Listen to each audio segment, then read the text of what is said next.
thank you for all coming and being a part of our school board meeting, and we will now call this to order.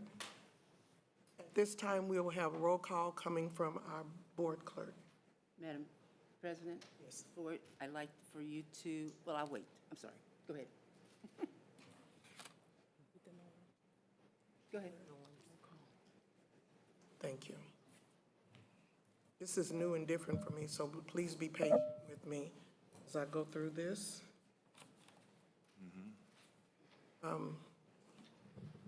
Let's see it.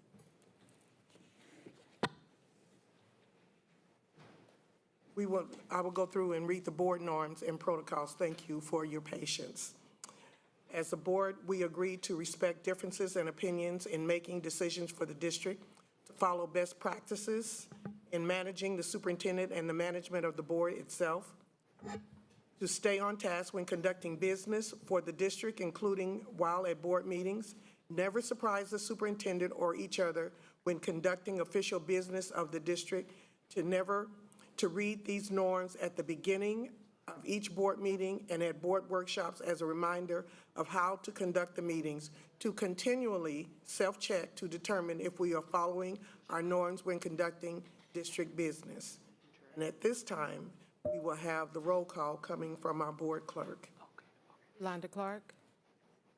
Maxine Drew. Maxine Drew, present. Randy Lopez. Robert Marlin Jr. Marlin Jr. present. Wanda Brownlee Page. Wanda Brownlee Page, present. Rachel Russell. Rachel Russell, present. Dr. Nguyen. Dr. Nguyen, present. Thank you. Thank you. I'd like to have an approval of our regular agenda. Madam President? Yes. I'd like to add an additional executive session under number 10. So it'd be item D like donut.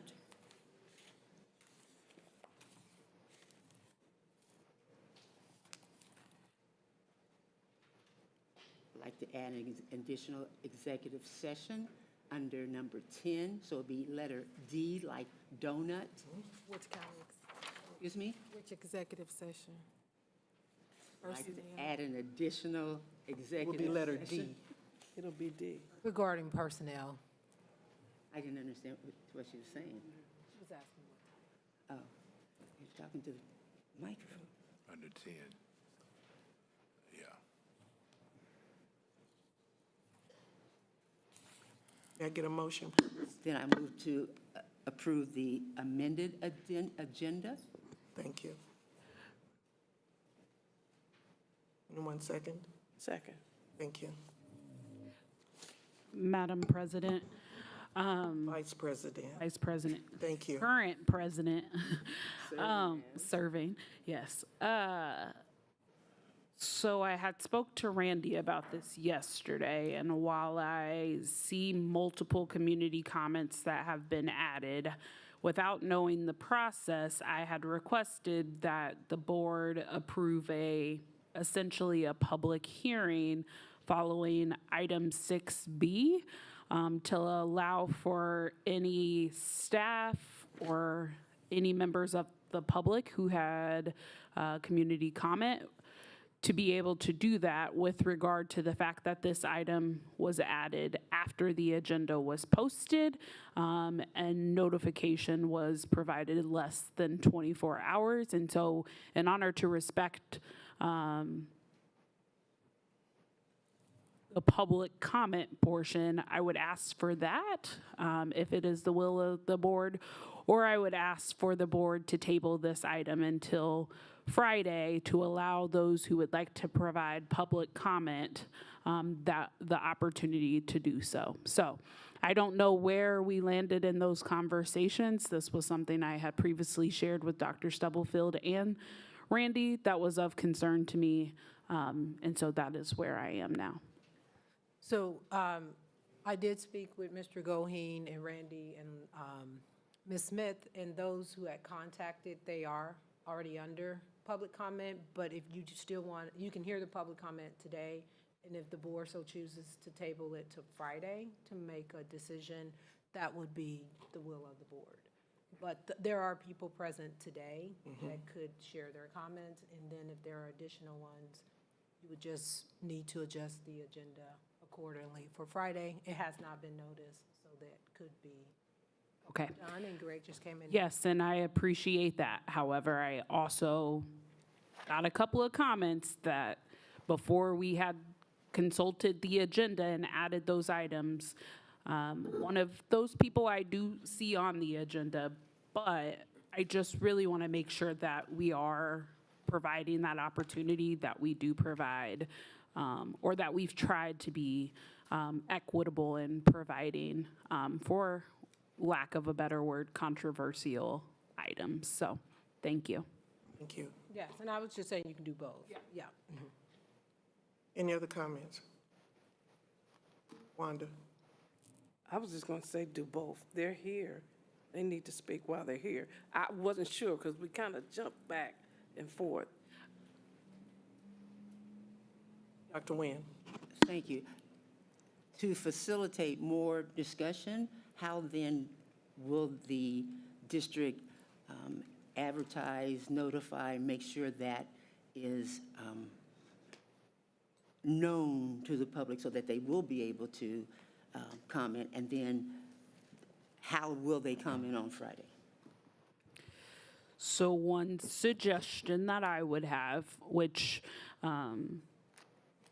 would be that we would post, just like we post today's meeting, we would say at the end of tonight, or maybe it's not posted tonight, maybe it's posted tomorrow when the agenda is posted, that it would say, these are the two things that the board is going to speak about on Friday. I think to your point, Ms. Page, folks who are here today, I'm not saying not to have them, they're on the agenda, but I also want to create space, whether it's an email or whether it is public comment, that folks still know that we still want to hear from them and that it doesn't feel like you heard something, the window was closed, and we did not want to hear that comment. However, I will say, in the bigger scheme, I do think there is a lot of miscommunication. And so I just want to create that space and then direct our comms team to make sure that that is the story that is kind of shared, and the board ultimately make a decision on Friday. Thank you. And so what I'm hearing is we will hear the comments of those who are present, and there's a possibility that we will have a community meeting where they can come and meet with us on Friday or any other designated time that the board decides, in order to give them enough time to be able to make arrangements to come and express what they are feeling. Am I correct? Well, the last part where you said any other time, I thought the suggestion was to do it Friday. Was for Friday, but I'm saying if that's not an applicable time, we can always choose another time where it will be strictly community comments coming to the board to present to us. Well, what That's is your, something that you may want to what is your consider. motion? So Or does it we'll need a require- motion from you, Does it Rachel. require motion? Right.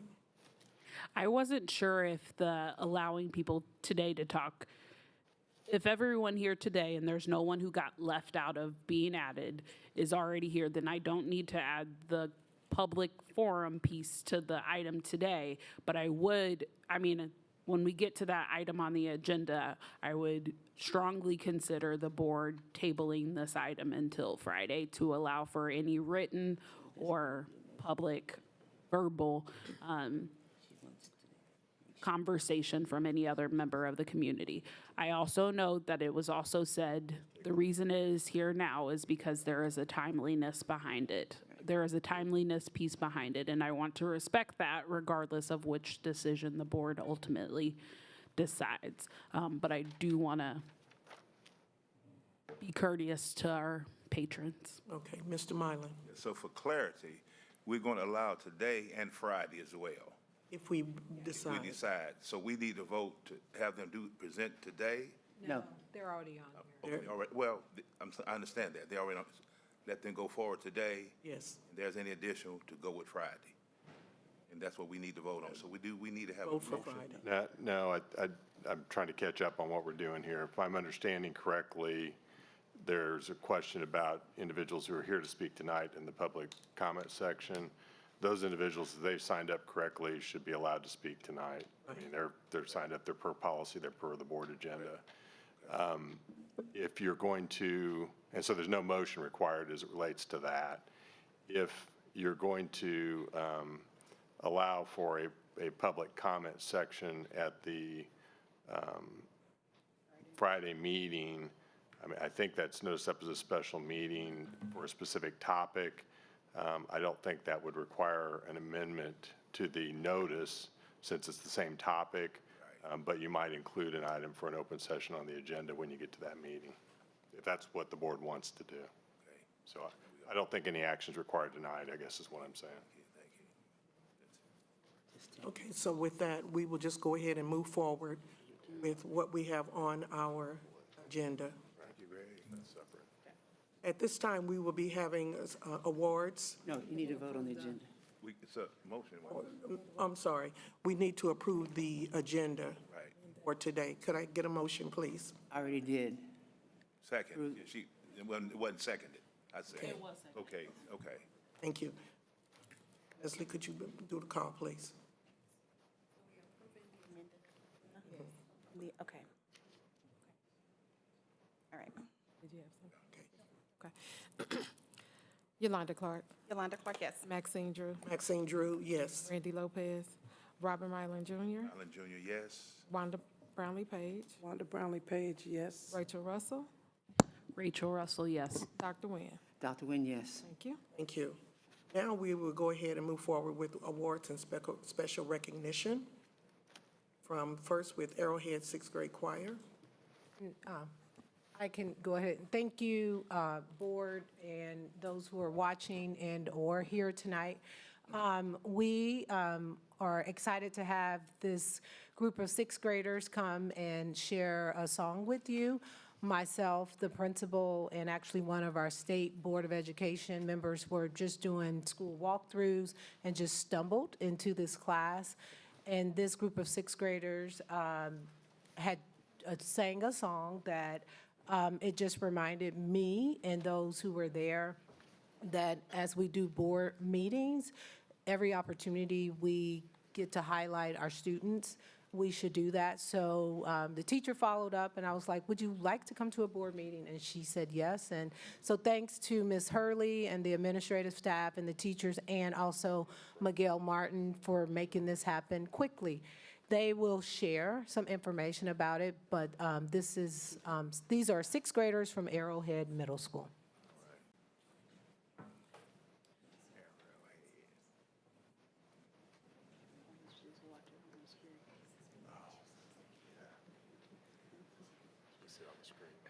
No.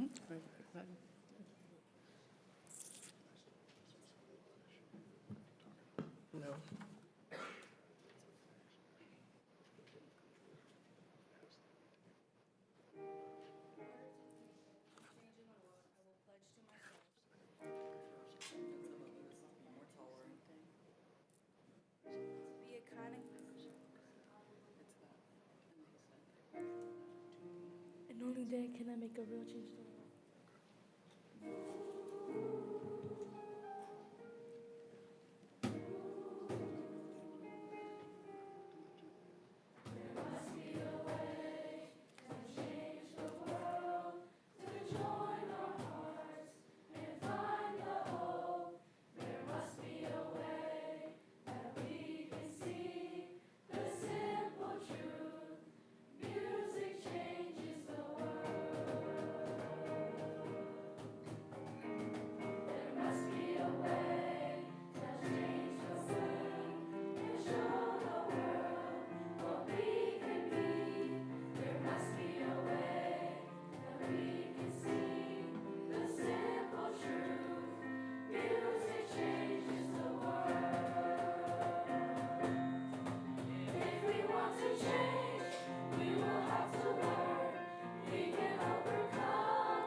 Whichever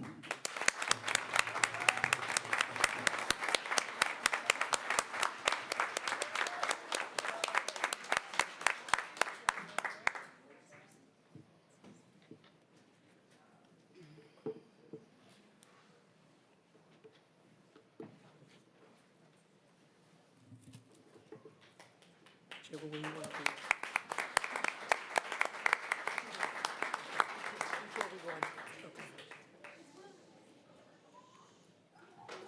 They're so happy they're off stage. Yeah. Thank you. I know Mr. Dom is coming forward, but while he's coming forward, I did want to take a moment, Board, to introduce you to Marcus McLaughlin. Marcus, if you can stand and wave. He's our new compliance officer. He's a Sumner graduate, and he started the day after the last board meeting. But I did want you all to have a face with a name in case you get an email or reach out to him. So thank you, Marcus, for being here. Good evening, Board and Dr. Stubblefield. Thank you for the opportunity to speak. I would like to introduce to you a Grant Elementary teacher, Kendra Murphy. She has been representing us on the Reading Circle, and she's going to talk to you about the Reading Circle.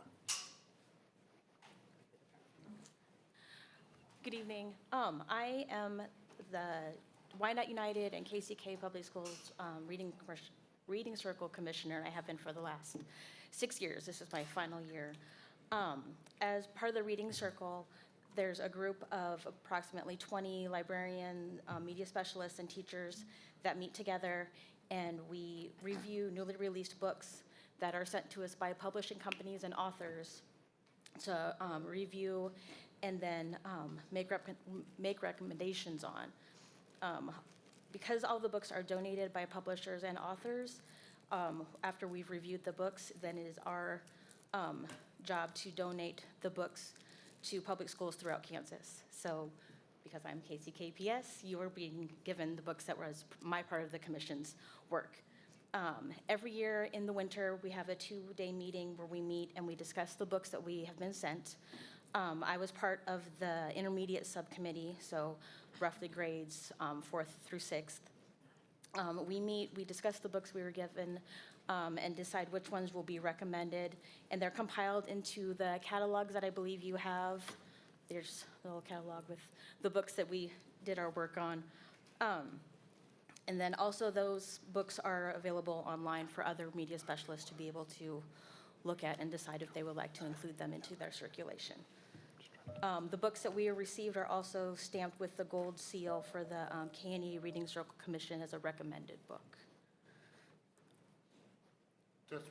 Just as a follow-up, that we are the only state that does this program, and we are recognized by publishers and authors who really desire to get that gold foil seal on their cover. This year we delivered approximately 30 books to every middle school and Cambers Academy. As part of it, we also, because she represents Wyandotte United, which is also part of Turner and Bonner Springs, they received the same amount of books as well for their buildings. And here are a couple of the books that were given out, but we had a wide selection to allow them. But you'll see the gold foil on there that says that they've been recommended and endorsed by the Reading Circle.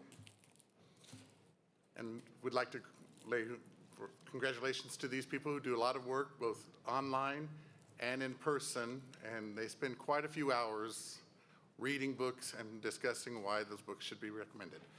And as she mentioned, this is the last report from Kendra after over 6 years of serving. In the last year, she was the chairman of the committee. So Kendra, thank you very much for your service.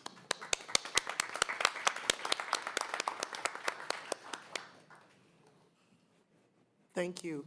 It's an honor to be able to have books for students to be able to read because it opens a world for them to know a little bit more, not only about themselves, but about life in general, and to plan their future as to where they want to go. So again, we say thank you.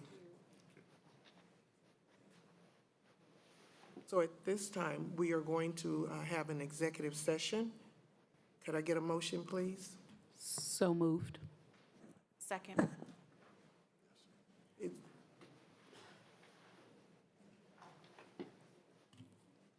one of the public. So therefore, it's been moved and seconded. Leslie?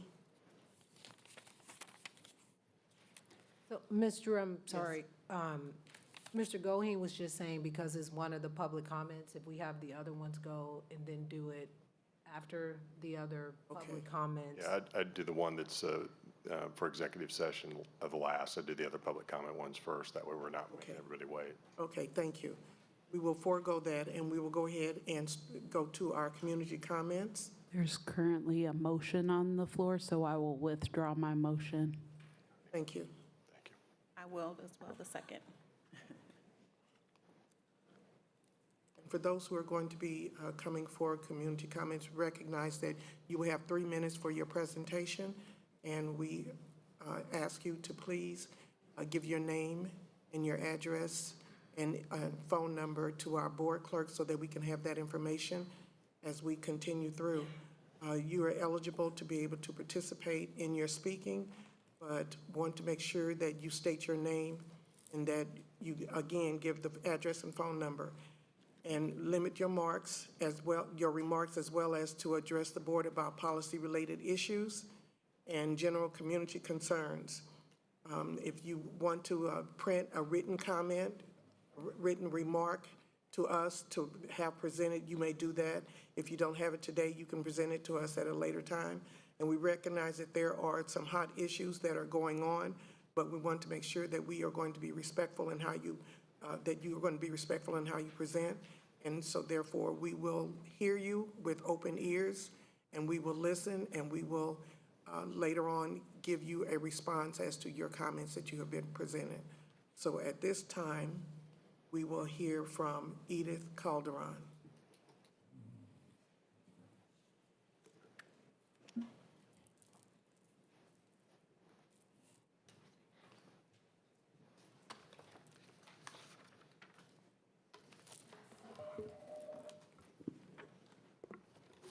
Good evening, everyone. My name is Edith Calderon. My address is 3122 Torome Avenue, Kansas City, Kansas, 66102, number 913-212-4744. And I am proud to call Wyandotte County my home. Having lived here since 1994 and attended KCK Public Schools, it's an honor for me to work for Kansas City, Kansas Public Schools. Today, however, I stand before you with the concerns regarding the proposal that Zachary Conrad will present. On April 4th, we were convened for what we were told would be an iPad inventory meeting, yet it turned out to be something else entirely different. Just 4 days later, we were blindsided with news of a recommendation to outsource our technology services. Due to the numerous complaints, this decision would result in termination of all technicians, help desk, and TIS staff, with the option to reapply for positions at K-12 ITC. As someone who has worked in the help desk and currently serves as a MAC technician, I've witnessed firsthand the lack of communication, the inadequate technology provisions, and poor management within our department. Outsourcing, I feel, will not address these fundamental issues. I stand before you today not as someone accustomed to speaking out, but as someone who feels compelled to do so out of necessity. I believe in accountability, and I refuse to remain silent when faced with decisions that could negatively impact the lives of myself, my colleagues, and our families. I cannot help but feel targeted due to factors beyond my control, my age, my race, and perhaps the misconception that I am someone who won't speak up. But I refuse to let these factors silence me. The proposed expense of $5 million annually to outsource our technicians begs the question, why can't we invest in hiring more technicians internally to alleviate the workload? If TIS can afford such a hefty outsourcing fee, surely there are alternative solutions that prioritize the well-being of our staff and the efficiency of our department. I implore you to consider the human cost of this decision, not just for the 24 staff members directly affected, but for their families and for the border community. Each of us represent a family, a livelihood, and a commitment to serving our students and educators. In conclusion, I urge you to reflect on the implications of this proposal and to consider alternative solutions that prioritize the needs of our staff and the integrity of our department. Thank you for your time and consideration. Thank you. Go ahead. Our next person who is coming up is Mr. Jeffrey Storms.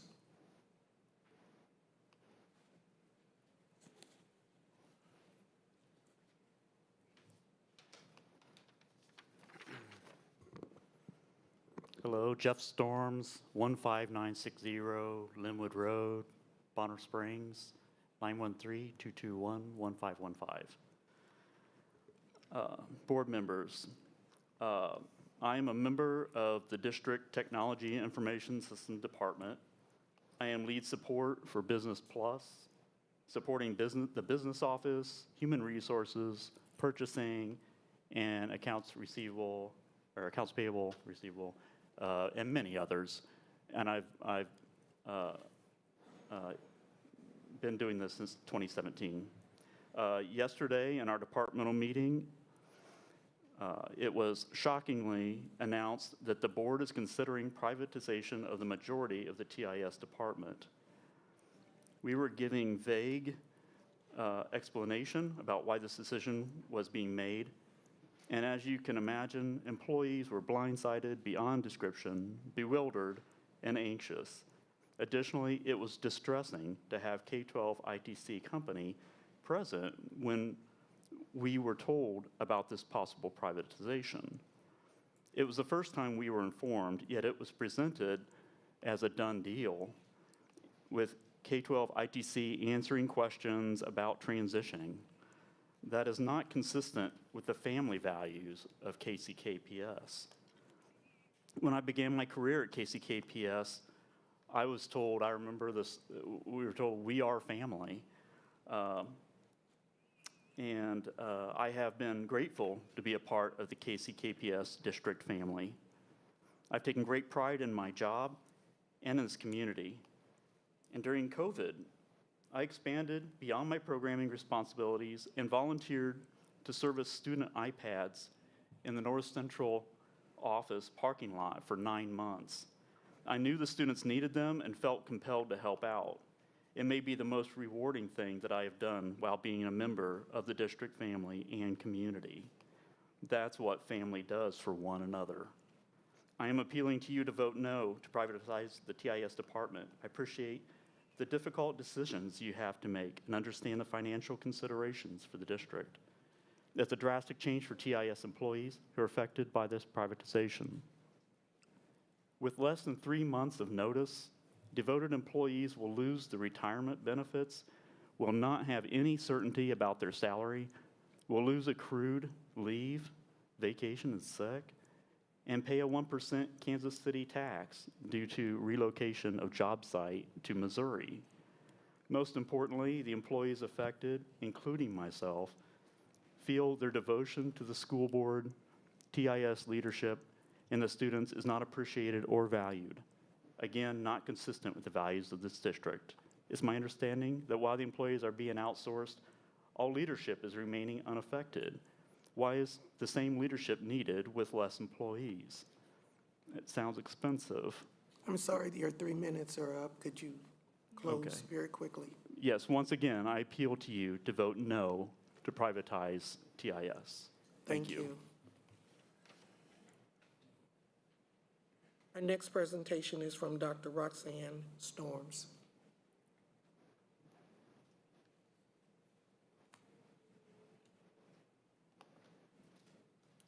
My name is Roxanne Storms. Could you speak into the microphone, please? My name is Roxanne Storms. Address 15960 Linwood Road, Bonner Springs, Kansas, 66012, 913-221-1522. Just a little background, I have worked in the VHA healthcare system for over 30 years, serving healthcare to our nation's veterans, and I'm very happy to be a civil servant. So I understand large government organizations like this one. And I also understand, as being a leader in an organization like that, that success and failure starts at the top. it's a leadership responsibility, and you sign on for it when you sign your contract, that you will meet the goals and responsibilities of your organization. And if you don't, it's a leadership problem. It's not necessarily an employee problem. In this case, the leadership is unaffected. They're saying it's an employee problem. They're getting rid of all the employees, and the leadership, which in my mind is a failure because they didn't do their job to address the issues that you have that IT needs to improve, they didn't do that. In addition to that, the way that these people were informed of this was just horrific. I mean, I've been a leader a long time. I would never deliver that kind of news and that kind of an atmosphere with the people who are going to take your job standing right next to you in the room answering your questions about transition. That's horrific. It should have been an intimate discussion, and I don't think that represents how you would do your business, and it should not have happened. It's horrific. To us as a family, we have to live with it too. Finally, there are red flags, and I think you should put a stop on this and look at the red flags. One of them is this proposal, and one of the names that's missing on this proposal is the director of your IT department. He's not even in here, as if he's not even part of the equation, yet he's the expert. Mr. Hoda's the expert in IT. Dr. Conrad is not an IT expert. He's up there in the line of leadership, but he's not an IT expert. How does he go about providing this proposal when he's not an IT expert? Where's your IT expert? Where are they in this presentation? I find that very odd. I find that a huge red flag. And I think you have a weak link in your IT department. And I think you have two leaders, one who is excellent, Dr. Conrad, at data, but he doesn't know much about IT. Your IT director knows a lot about IT, but he's not a very good people person. And you can ask any employee who works here. Okay, one of the things we want you to do is not to insult anyone in your comments. You're only giving direct information relating to what you are suggesting. So we're going to ask you to please stop, and it's after 3 minutes. Okay. Thank you. You may take your seat. Our next person is Lisa Jordan.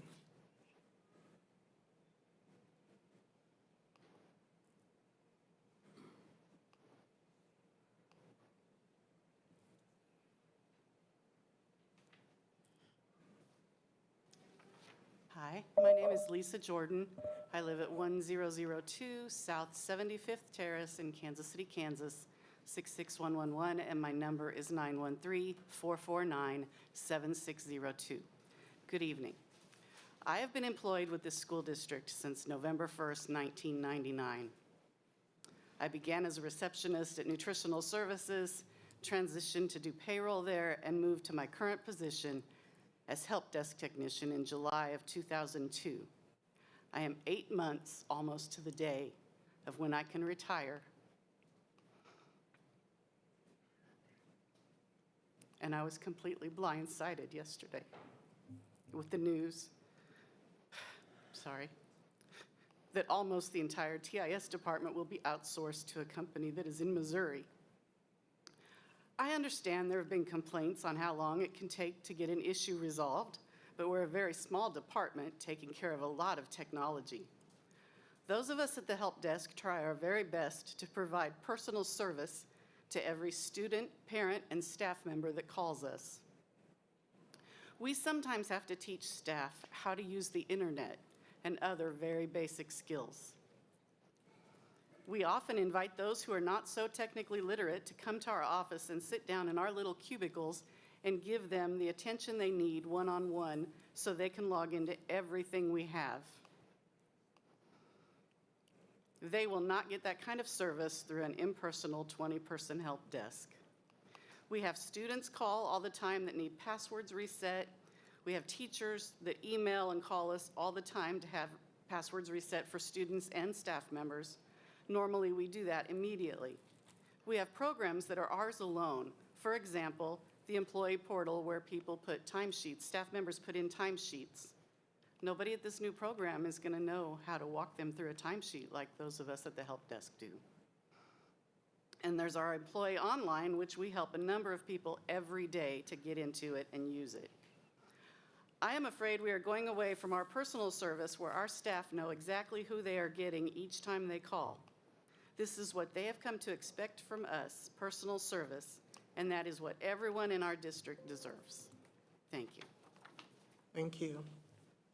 We'd like to thank each and every one of you for presenting your information, and as we said before, there will be a response given to you at a designated time, and hopefully we will be able to resolve some of the issues that have been presented.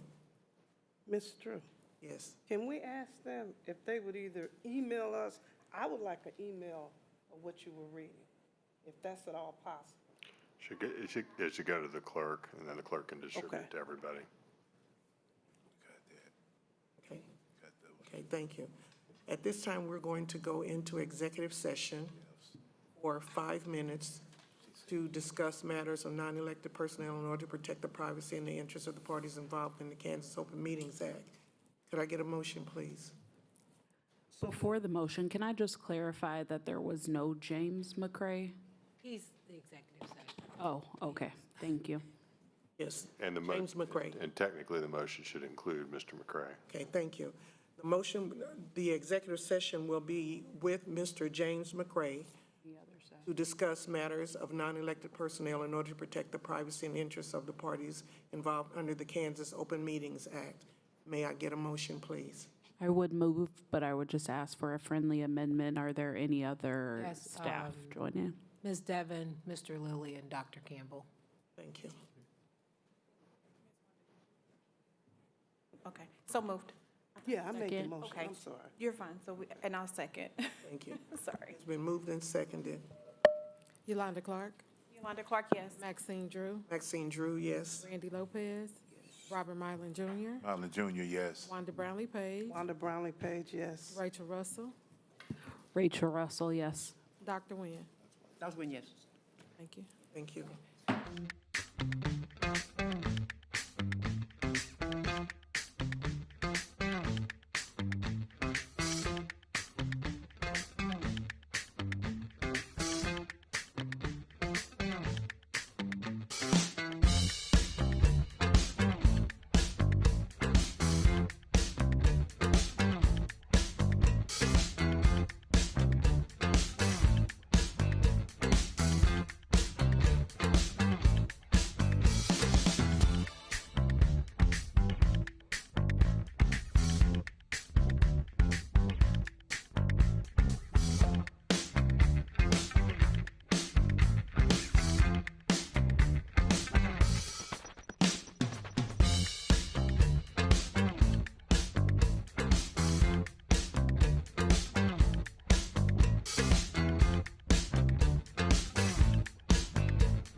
motion for us to extend for 10 minutes? So moved. Second. It's been moved and seconded. Leslie? Yolanda Clark, Yolanda Clark, yes. Maxine Drew, Maxine Drew, yes. Rachel Russell, Rachel Russell. Doc- Oh, yes, sorry. Dr. Nguyen. Dr. Nguyen, yes. Thank you. Thank you.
approve the consent agenda? You need to turn to open session, don't you? Return to open. To return to open session, thank So you. moved. Second. It's been moved and seconded that we will return to our open session. Yolanda Clark, Wanda Clark, yes. Maxine Drew, Maxine Drew, yes. Randy Lopez, Robert Mylan Jr., Mylan Jr., yes. Wanda Brownlee Page, Wanda Brownlee Page, yes. Rachel Russell, Rachel Russell, yes. Dr. Nguyen. Dr. Nguyen, yes. Thank you. Thank you. Now, ma'am, would we get a motion to approve the consent agenda? Madam President, Dr. Nguyen? I'd like to set aside H, I, K, and M. Thank you. So could I get a motion for us to approve the consent agenda with the taking out of H, I, K, and M? So moved. Second. It's been moved and seconded. Leslie? Yolanda Clark, Yolanda Clark, yes. Maxine Drew, Maxine Drew, yes. Randy Lopez, Robert Mylan Jr., Mylan Jr., yes. Wanda Brownlee Page, Wanda Brownlee Page, yes. Rachel Russell, Rachel Russell, yes. Dr. Nguyen. Dr. Nguyen, yes. Thank you. All right, Dr. Nguyen? I apologize, H was not to be included. It's just, let's start with I. Actually, Dr. Stubblefield, I, and, are we on the right date? Yeah.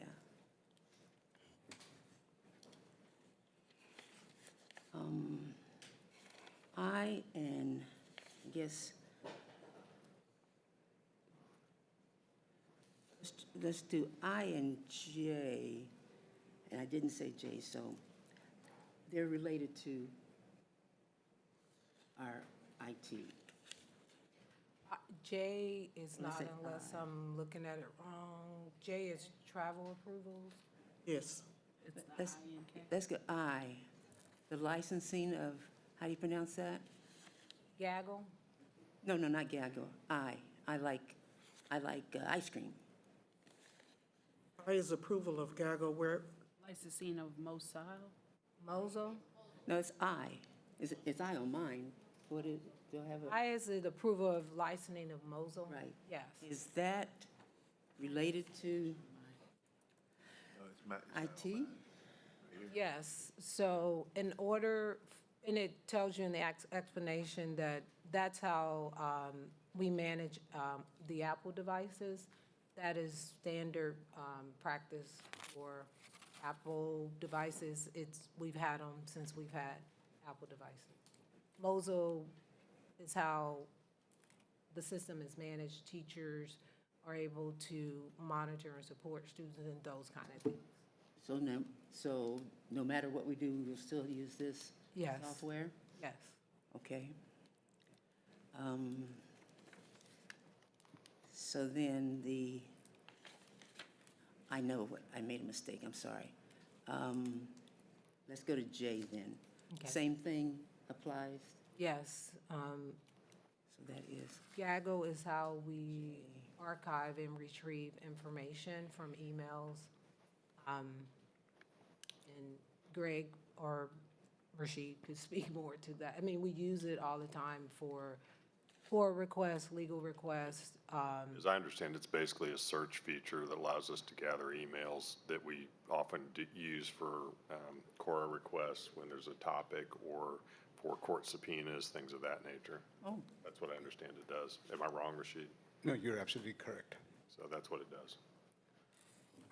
So I have a follow-up question, and I'm really confused about whether or not it's a public, open conversation or not.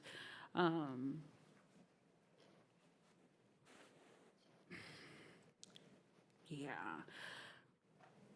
I would ask that we table these items until I'm really conflicted about the Mosile, because I hear your response, but I need to go back to a former executive session where we were outlined with what K-12 ITC would be providing, and I thought at that time we talked about a 5-year housing of information.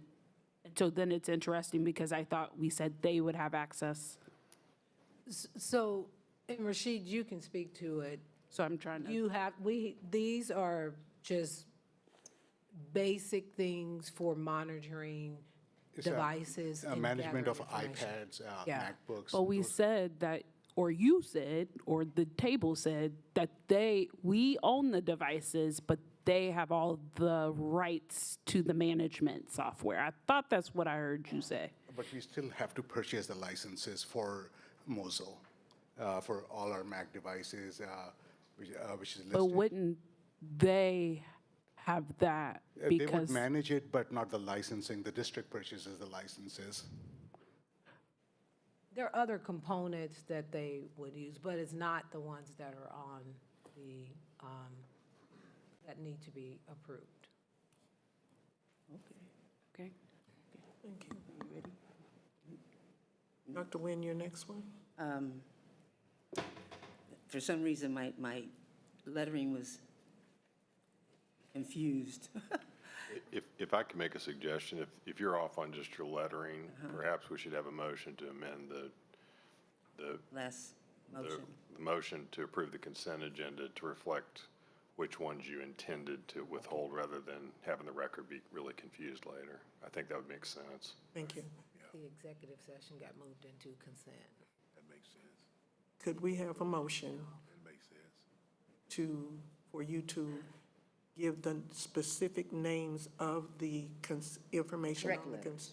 the correct names letters. on the consent agenda, minus the letters, so that we will all know? Correct. Thank you. Correct letters are F, I, J, and L.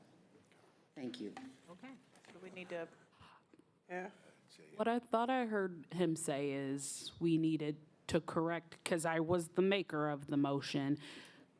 What needs to happen is we need to say what the specific, so it would be the licensing of Moselle. It would, What you said?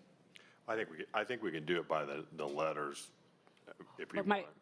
so my letters are different than her letters, and I'm not really sure, and I've just tried to restart.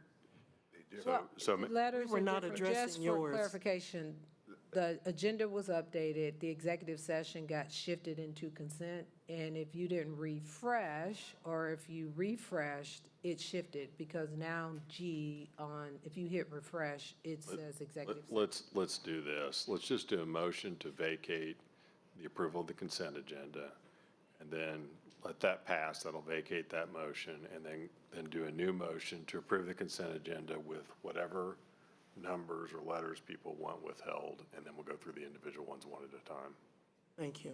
Now, So my may I get, question is though, are we using the consent agenda that has G as the executive session? So I think what we're going to do is, as Ms. Russell has suggested, is we'll list the specific items rather than the letters Okay. that we want withheld. Yeah. So that there's clarity. So the first thing I would suggest is you do a motion, just. I will make a just motion to the- vacate. The motion to approve the consent, the prior motion that was approved. so may we get a motion to vacate the approval of the consent agenda? So move. Second. It's been moved and seconded. Leslie? Yolanda Clark, Yolanda Clark, yes. Maxine Drew, Maxine Drew, yes. Randy Lopez, Robert Mylan Jr., Allen Jr., yes. Wanda Brownlee Page, Wanda Brownlee Page, yes. Rachel Russell, Rachel Russell, yes. Dr. Nguyen. Dr. Nguyen, yes. So my next suggestion would be for each board member, if you have an item on the consent agenda, to ask that that be removed from the consent agenda, not by letter, but by the actual name of what the item is, so that we all know what we're not voting on. Right, Okay. right. Madam President, Yes, ma'am. I'd like to set aside, it's F, but it's approval of Amplify CKLA K5 workbooks. I, approval of the licensing of Mosel. J, approval of GAGO warehousing and email archiving renewal. And L, T-Mobile connected iPads renewal. Thank you. Motion has been made. Well, hold on, this is done. Needs to be, You need to make sure there's not somebody else. anyone else? Is that it? Or could we have it approved? Okay.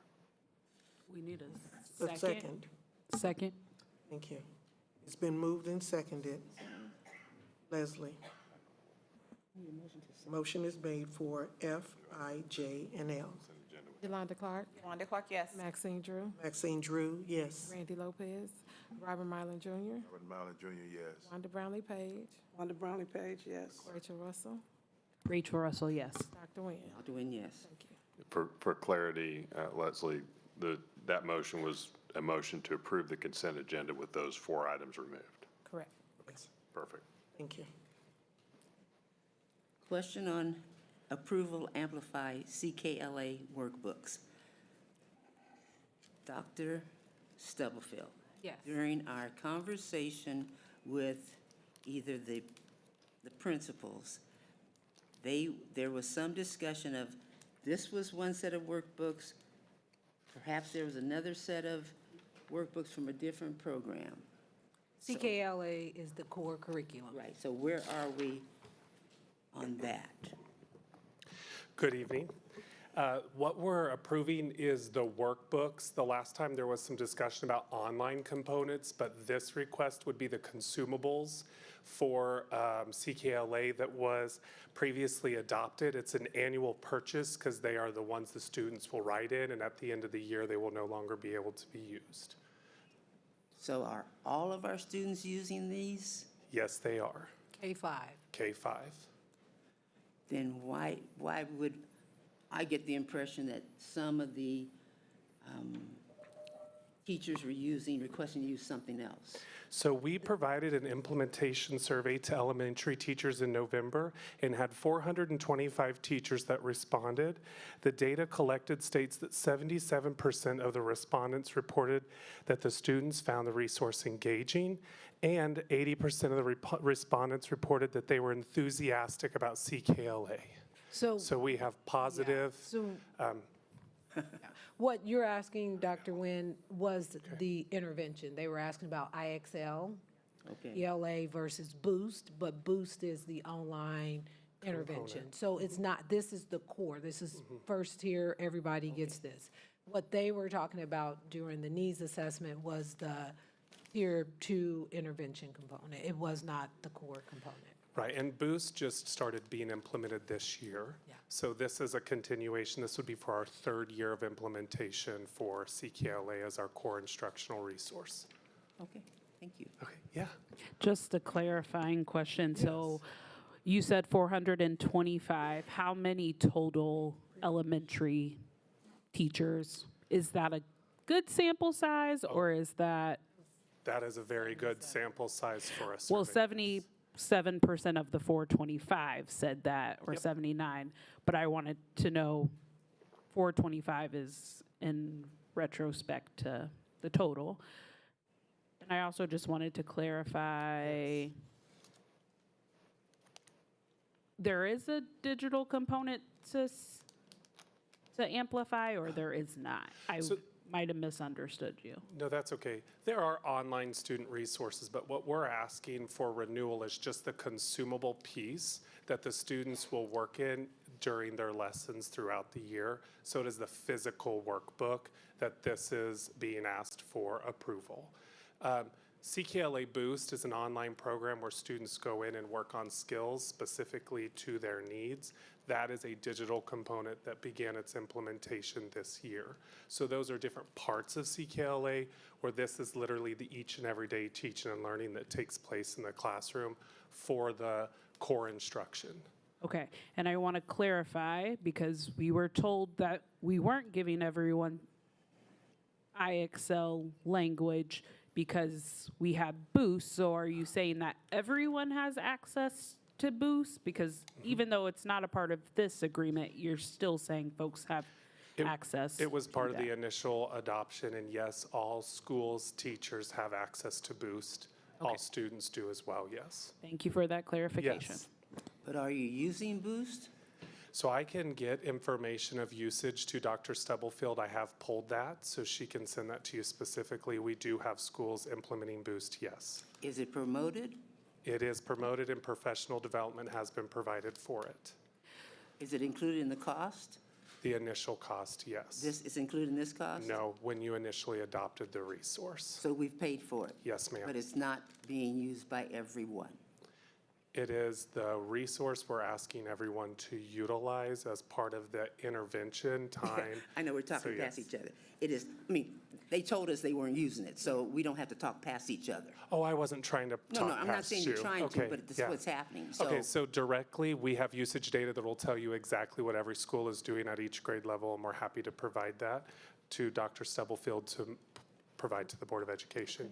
The longer you talk, the more I think about the question.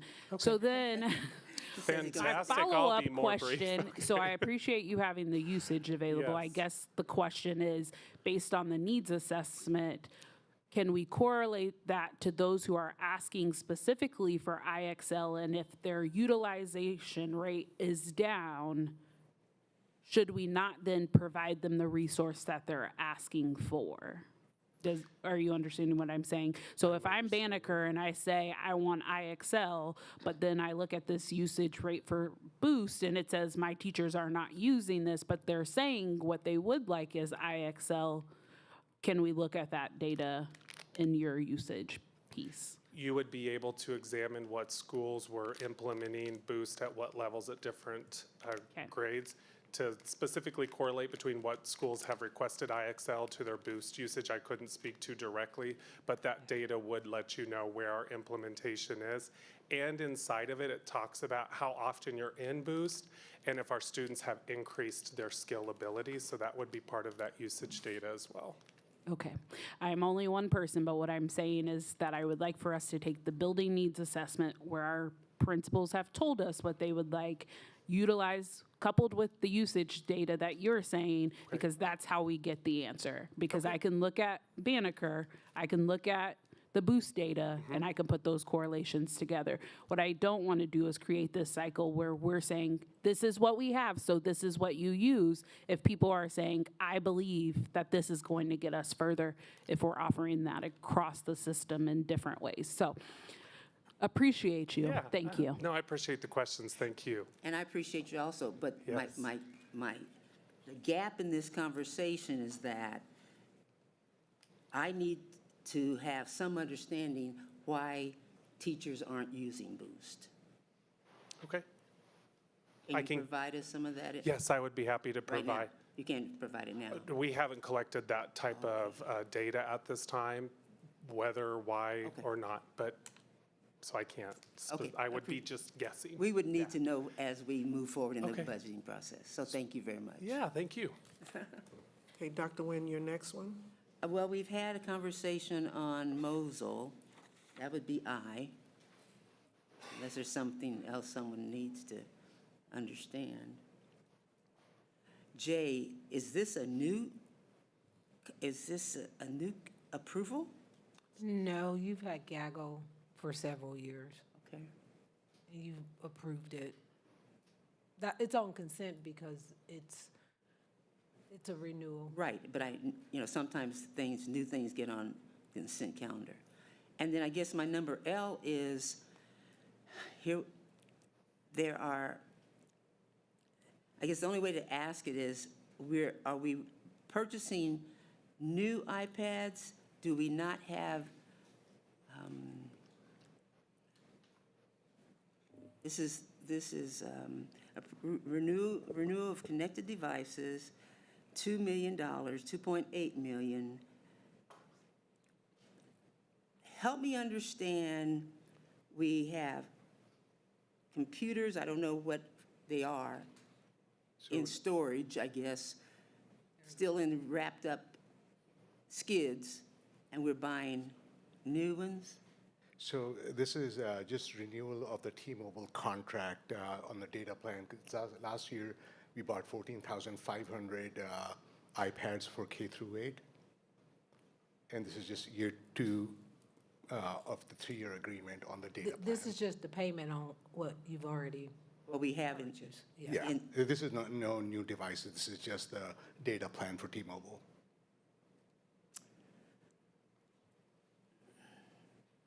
And what, do we always, and I guess this is for you, Dr. Stubble, computers that are still on skids, are they waiting to be distributed, or? So those are our spare inventories. When their devices are damaged or lost, we swap from those. How much inventory do we keep? About in- 10 to 15% to get us through this. And that number is what? So we bought 14,500 iPads. That's about 2,100 iPads. Okay. Thank you. All right. Any other comments? Then I move to approve those items. Needed to be second. Second. It's been- The motion has been moved and seconded. Leslie? Yolanda Clark, Yolanda Clark, yes. Maxine Drew, Maxine Drew, yes. Robert Mylan Jr., Mylan Jr., yes. Wanda Brownlee Page, Wanda Brownlee Page, yes. Rachel Russell, Rachel Russell, yes. Dr. Nguyen. Dr. Nguyen, yes. Thank you. We're now ready for board updates and approvals, and the first one is early childhood Ignite presentation, kindergarten readiness, Dr. Okay. Stubblefield. Dr. Cook is coming forward. Dr. Cook, myself, Dr. Washington are a part of, in the district is a part of the early childhood learning cohort through AASA. This is, what she's going to share with you is an update on early childhood. This is a format that the board, you can give feedback on at your retreat. We often hear you want to hear more about things, but we also want to control the agenda. So Megan is going to demonstrate what, if you approve of this, for us to implement next year. It's an update on early childhood is 20 slides in 5 minutes, so I will turn it over to Megan. Okay, good evening, board. Good evening, Dr. Stubblefield. This 5-minute presentation is going to be about kindergarten readiness, mainly, so not early childhood specific, but kindergarten readiness. All right, here we go. So what do you think of when you think of Kansas or Kansas City? Wheat fields, the country, sunflowers.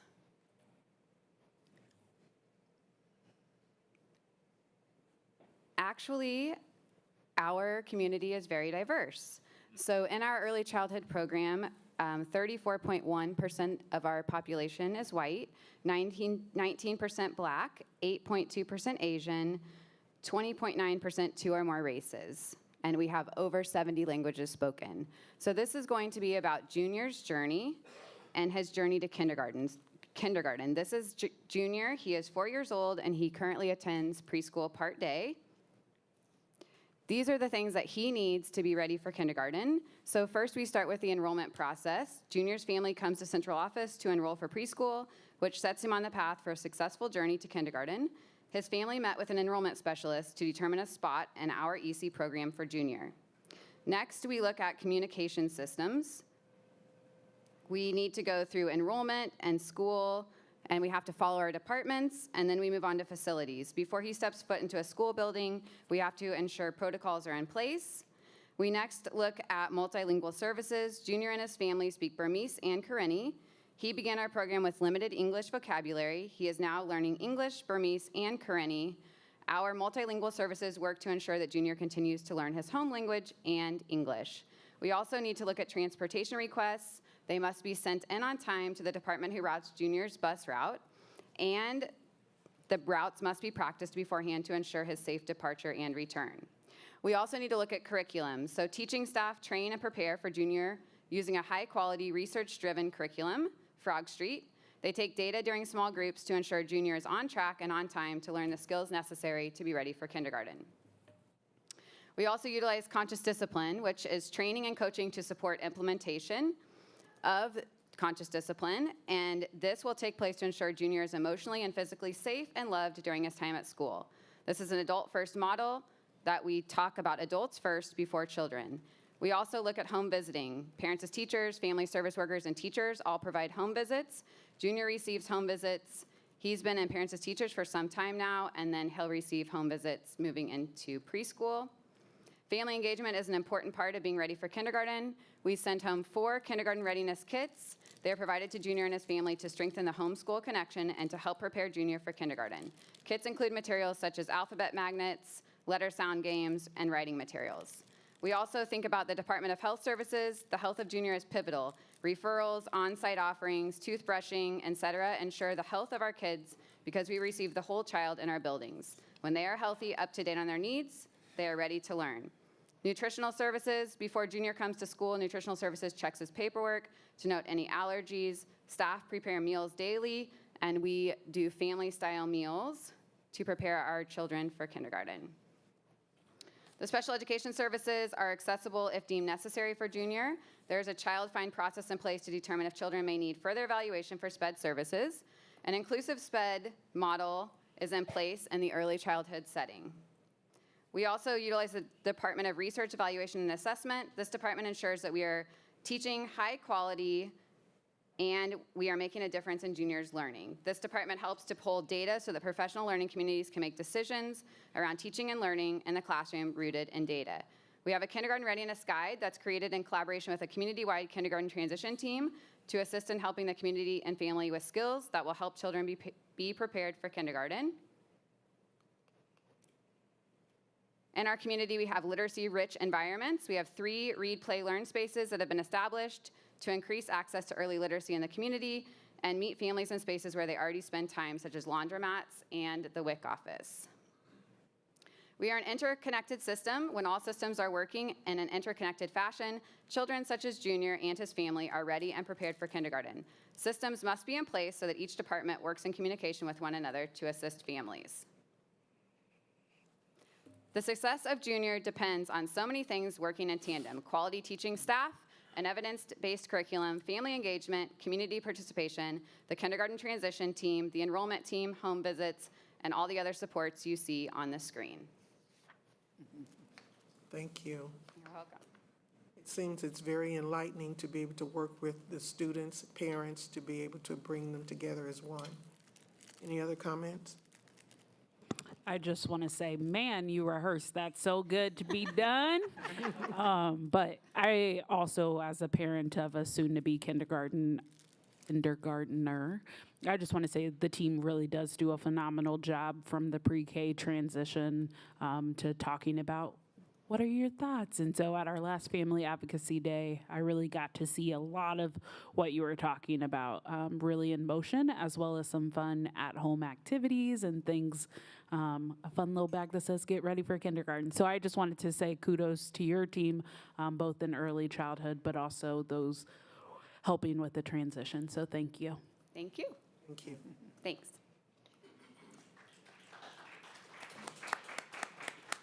Thank you, Dr. Cook. And so we'll get some feedback from you because that's a way that we can highlight a lot of the things that you're doing in a timely fashion and include maybe a couple in board meetings from different departments depending on what the need is. Thank you. Okay, we are now ready for the next one, which is on managed IT services. Dr. Conrad? Is that the one that's tabled until Friday? That's the one that was recommended to be Thank you. tabled. All right, well, then we're ready to accept low bid for prime vendor. You have to. If you're going to table it, it needs to be tabled. I mean, is that what's happening? Motion? Okay, thank you.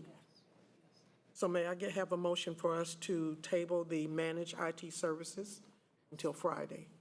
So moved. Second. It's been moved and seconded. Leslie? Yolanda Clark, Yolanda Clark, yes. Maxine Drew, Maxine Drew, yes. Robert Mylan Jr., Allen Jr., yes. Wanda Brownlee Page, Wanda Brownlee Page, yes. Rachel Russell, Rachel Russell, yes. Dr. Nguyen. Dr. Nguyen, yes. Thank you. So just as a point of clarification, because I wasn't here when this started, is it on the notice for the special meeting for Friday? It will be placed on that. Yeah, so there'll have to be an amended notice for Friday's meeting. Been noticed? That's my question. I don't think it's noticed. Yes. Yet.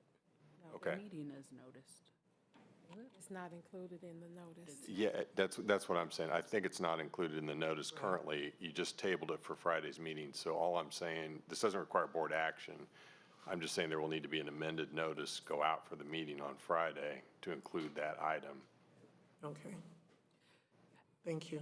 And I also just want to clarify that this also means if we were to have a community comment or a public comment section, do we need to do anything different, or that was part of the conversation? Yeah, I mean, you don't have to notice to specifically add the public comment. That can be on the agenda for the noticed meeting, but the topic has to be specifically noticed up, and if there's a potential action, that has to be specifically identified in the notice. And I just want to clarify, for clarity's sake, we're saying the community comment is specific to this item. It is not specific to any other general. That is what I understood from the.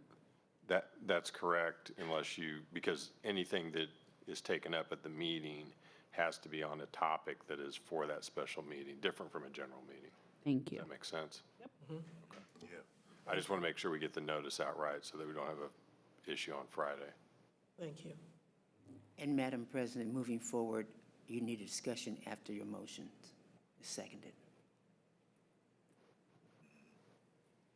Say that again, please. Discussion space.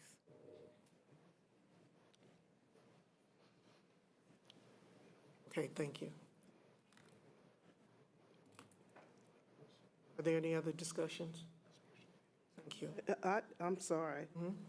Now, if someone else wanted to speak, they have to call in and they have to be registered to speak? Yeah, so Just can't show up and speak? same rules would apply to public forum presentation as they do for a regular meeting. It would just be limited in topic to the items that are noticed up for the special meeting. Okay, I got that. And then what's the time span? Is Thursday at 12 o'clock the last time they can add? What do we people normally need to do? know that. Is it Monday?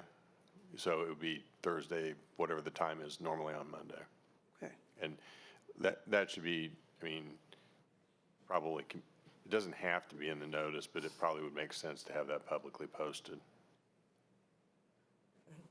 There's a little difference between what's required and then what might make sense to put out. And where do they normally post this?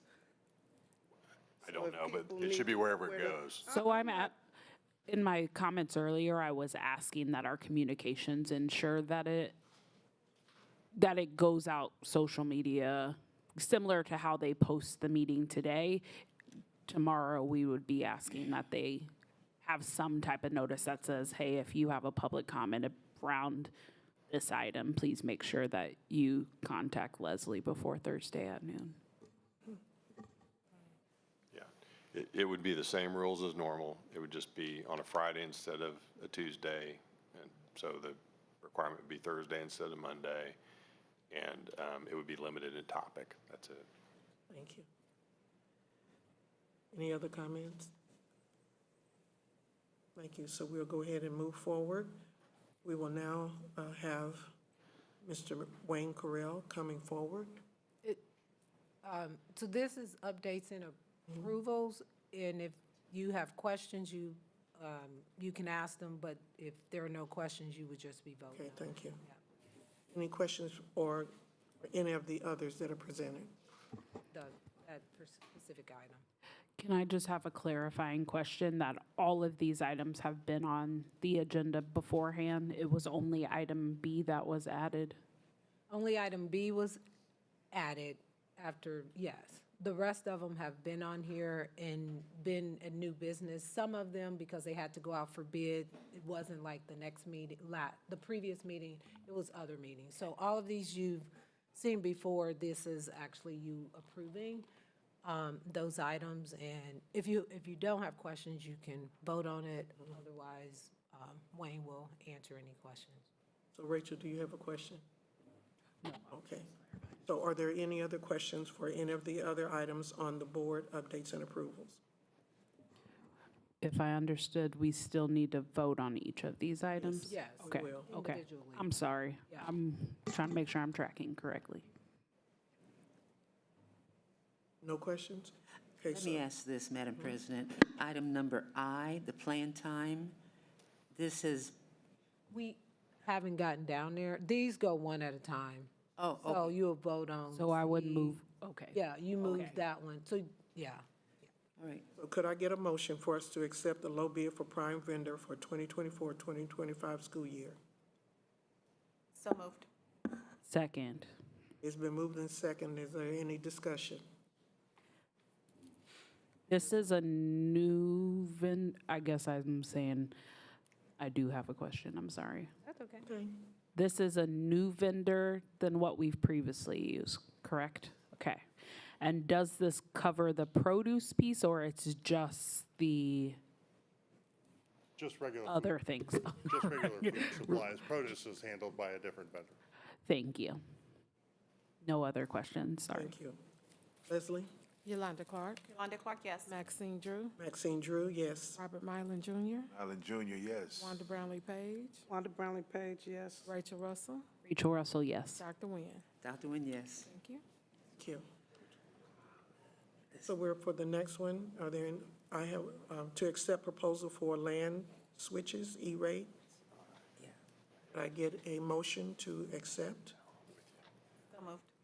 Second. It's been moved and seconded. Discussion? Leslie? Yolanda Clark, Yolanda Clark, yes. Maxine Drew, Maxine Drew, yes. Robert Mylan Jr., Allen Junior, yes. Wanda Brownlee Page, Wanda Brownlee Page, yes. Rachel Russell, Rachel Russell, yes. Dr. Nguyen. Dr. Nguyen, yes. Thank you. Thank you.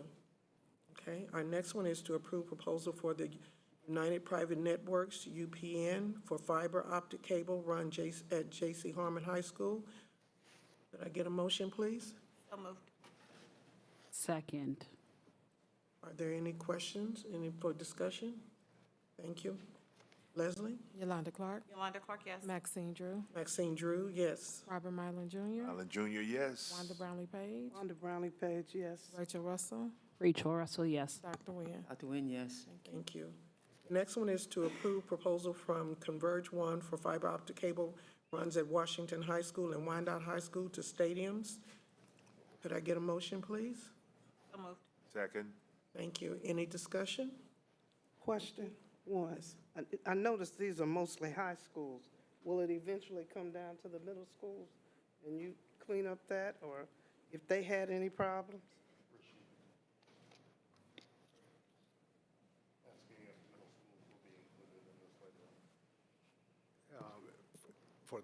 For which part? Fiber optics. So the middle schools already have him, from what I understand. And what about elementary? Every grade level is covered? Yeah. They're just the last ones to get it? Yeah, at the stadiums, yes. Yeah, it's the stadiums, not the actual schools. Because all our schools have been on fiber for a while. Thank you. Okay, thank you. So, Leslie?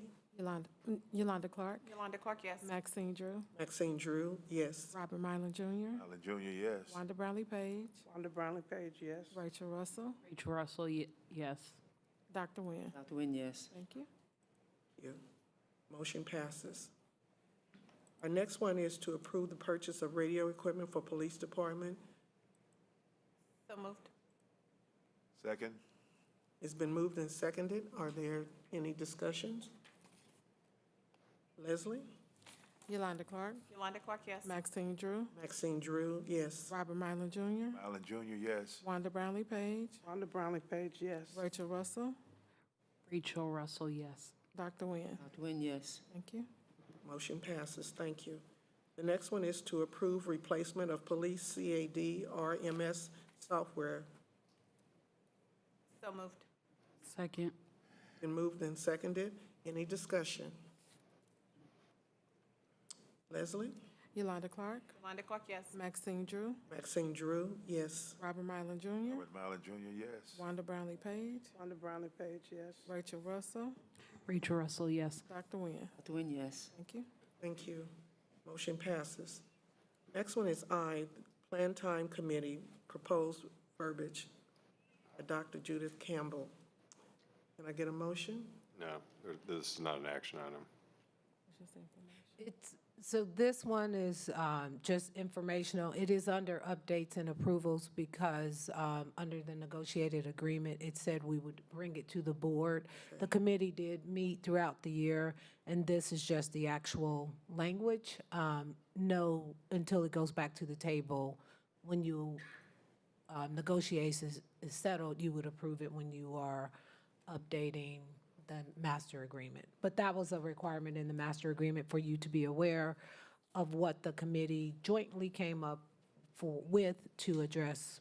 Are there any questions?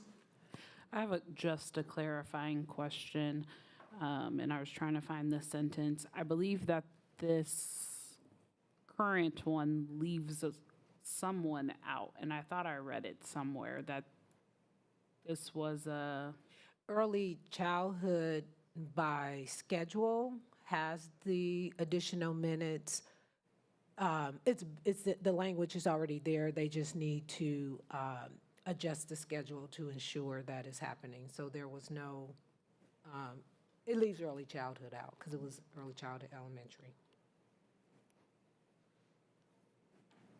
But I thought we heard, so I guess it leaves them out, but I thought that's what we also heard in early childhood special education. So are we saying this is the final proposed language and I think we need to walk back here a little bit, guys. So under the negotiated agreement last year that was completed and approved by the board and ratified by the teachers union, there is a contractual provision in the contract, which is under Article 4, and it required the board and the association to form a joint committee to study the planning time schedule for elementary and early childhood and to make recommendations on how plan time might be increased at those levels.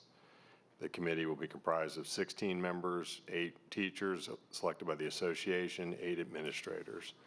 The committee may consider information on planning time schedules from other area school districts as part of the study, and unless otherwise agreed by the parties, the committee will provide a written report following each meeting, a final report with the recommendations and a public presentation of the board no later than April 9th, 2024. And then after that, the board and the association agree to meet and confer within 2 weeks following receipt of the final committee report to consider the recommendations from the committee. So this is the committee's report and recommendation to the board as required by the contract. The union has proposed a reopener, and we're scheduled to go back to the table to talk about this and the other items that were reopened at the negotiation table to agree on final language, which would then come back to the board and or be ratified by the teachers union. So this is not, the language and the proposal that you're seeing here is the result of the committee's work and addresses both things were looked at, but this is the language that has come back from the committee as a report. Okay, so it's not for, are there any questions? So the purple language, as it only applies to elementary teachers, is can you explain what it actually means? You know, Yeah, Mr. I can't. Yeah, you can? I wasn't on the committee, so I mean, I don't know what the language means at this point other than what's proposed. okay. Good evening. Good evening. As you are looking at the purple, that is the added language that the committee is proposing as it relates to adding additional time for elementary teachers. So the initial statement that's in the black print is what's already outlined in the negotiated agreement. The purple will be the added verbiage. So the total amount of planning time is 20 to 25 minutes? Yes. Are they adding 2 additional 60-minute segments each semester? 2 additional 60 minutes to plan time within the instructional day of their current 180 minutes. This is uninterrupted 60 minutes? Yes. And it will take place on Wednesdays? Yes. If that is agreed upon at the table. Yeah. This is just a proposal. Yeah, this was, the requirement was for the board to be aware of what the committee. So if that's where they land at the table, that's what will occur. Yeah, and to be clear, this isn't the union's position or the district's position. This is just the report from the committee. And who was on the committee again? I'm sorry. There were 8 teachers selected by the association and 8 administrators. And I was not on the committee. Okay. That's probably a good thing. Probably was a good thing. Any other comments? Thank you. We will consider that, and then hopefully we will, once everything is done, approval will be made. At this point, we will go ahead and go into our new business. So on the first item, I just need to make a correction. It actually should say informational. You're not approving. These items you're just hearing for the first time, you're not approving the open enrollment numbers. We have to do that by May, but you do get 2 reads of it, so it'll come back at the next meeting. Thank you. So are there any comments? You can introduce that item. Do you want me The to? first item is, no, I'll go ahead. First item is open enrollment building capacity, non-resident student. So this is just a reminder, all school districts and the board have to approve by May the capacity at each grade level for each building. Our capacity was based off of the staffing and what we also factor in the transition and mobility of our students. So the numbers that you see there were a reflection as of the date when we submitted this on Thursday. When it comes back, the numbers probably won't go up, but if we were to have more students enroll, we would adjust those numbers, and that's what we would advertise for open enrollment for KCK. You don't have to take any action today. It'll come back for you to approve, and that's what we would have to publish on the website June 1st through the 30th, but you have to establish it by May. I just have a generic question, and it may be something that at this level you can't answer. Do we have any students who attend with their parents who are out of district? Yes, we do. And then do we have any students whose parents' businesses are in our district? I believe so, yes. We do. And have they been notified that they then do or do not have to be a part of the lottery? If they are currently here, they are grandfathered in. They do not have to enter the lottery by the law and the. Right, but have they been notified that they do not? Yes. I'm looking at Dr. Wilson. He's nodding yes. Yes. Thank you. Any other comments? Okay, our next one is for the Cook Center contract. Any comments relating to that? Okay, there are none, thank you. The next one is elementary mathematics curricular with Joshua Snyder. Again. Any comments? Okay, thank you. Shall move on. The next one is Special Education Managed Service Provider, MSP Memorandum of Agreement, MOA, and Dr. Keita Lowry. I apologize, Madam President. I had to go back to find something first. Can we go back to item C? Let's wait until after we get past this one, and then we'll go back. Since Dr. Lowry is going to have any, if there are no questions, we can go back. Okay. Anyone? Okay, thank you. Therefore, we can go to yours now, Rachel. You want to go to item C, elementary mathematics curricular? So if I want to say I appreciate whoever put this document together in the end of the week. I'm trying to understand iReady Math, Eureka Math, Great Minds, and kind of, is this something we already have? Because it's not listed on that list. Does it support the, and my computer just died. How does this correlate to the document that was shared with us around curriculum items? So we currently implement Eureka Math as our core instructional resource. So that is our current resource that is ending its usage this year, which is what has led us to the space for the recommendation for a new program. So we are currently teaching Eureka Math. And take me on a journey, because I believe we implemented Eureka Math during COVID. It would have been an implementation during that time, yes. So help me understand how it's already reached its lifetime, and are we saying we have data that doesn't support it as our core curriculum? And I will say my question comes from a place of I continually talk about how I feel it is a lot when we continually change our core curriculum, and we've only been implementing it for 3 to 4 years. It has been implemented longer than 3 to 4. How many, Susie? This is our 6th year with it. So it was implemented before.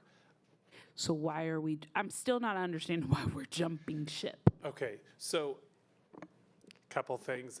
When you look at the way in which we review curriculum resources and ensure the viability and sustainability of a program, it is always important to look at what are we currently doing and how is that resource supporting us.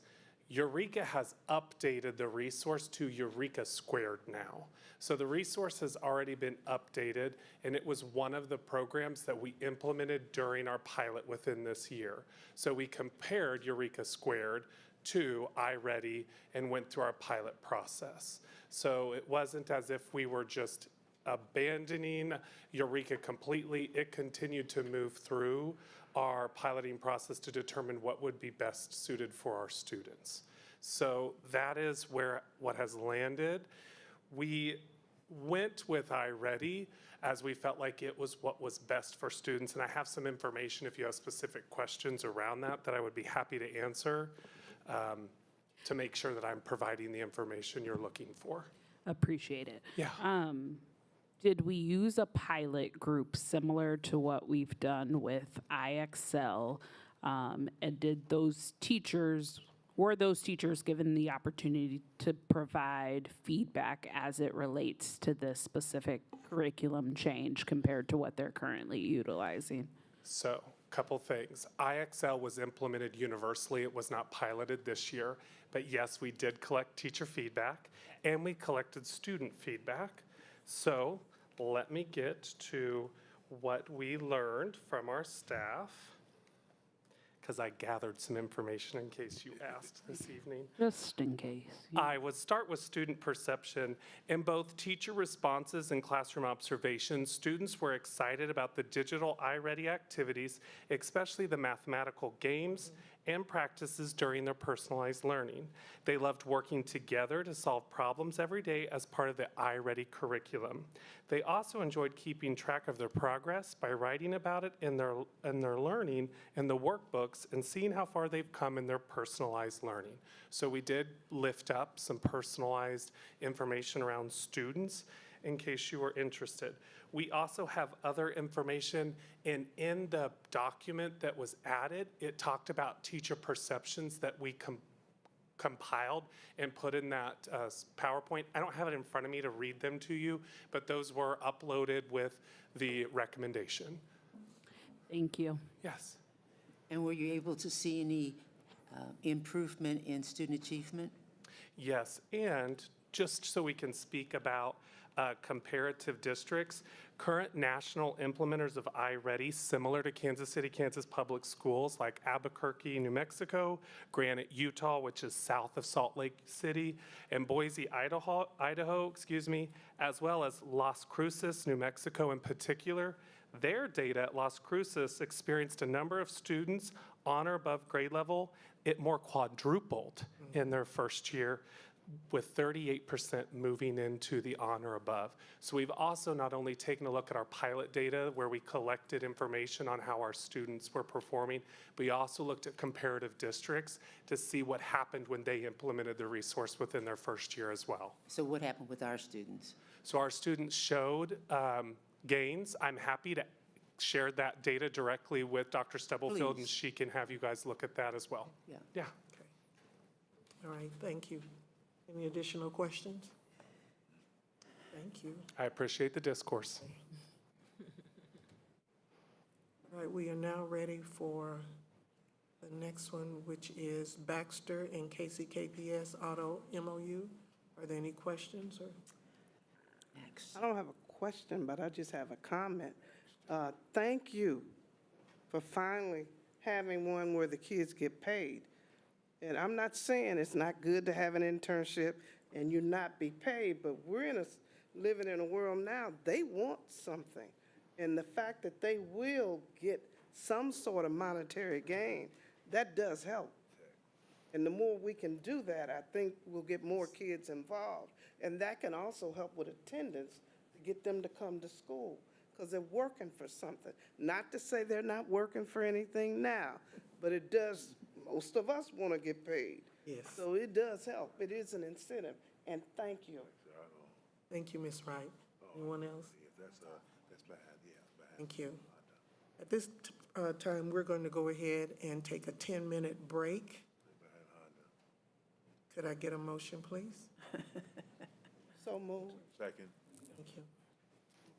Yeah, you can get it, but you don't really need a motion. Okay, thank you. So we'll take a break at this time.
Thank you. Bless you. This time, we will have a board report coming from Dr. Stubblefield. Okay, Dr. Fernandez Flores will be coming forward to give a report on the updated graduation requirement changes and I think changes to the middle school schedule or just the graduation requirements? Is it both? Mostly high school. Okay, graduation requirements. So I'll turn it over to Dr. Fernandez Flores.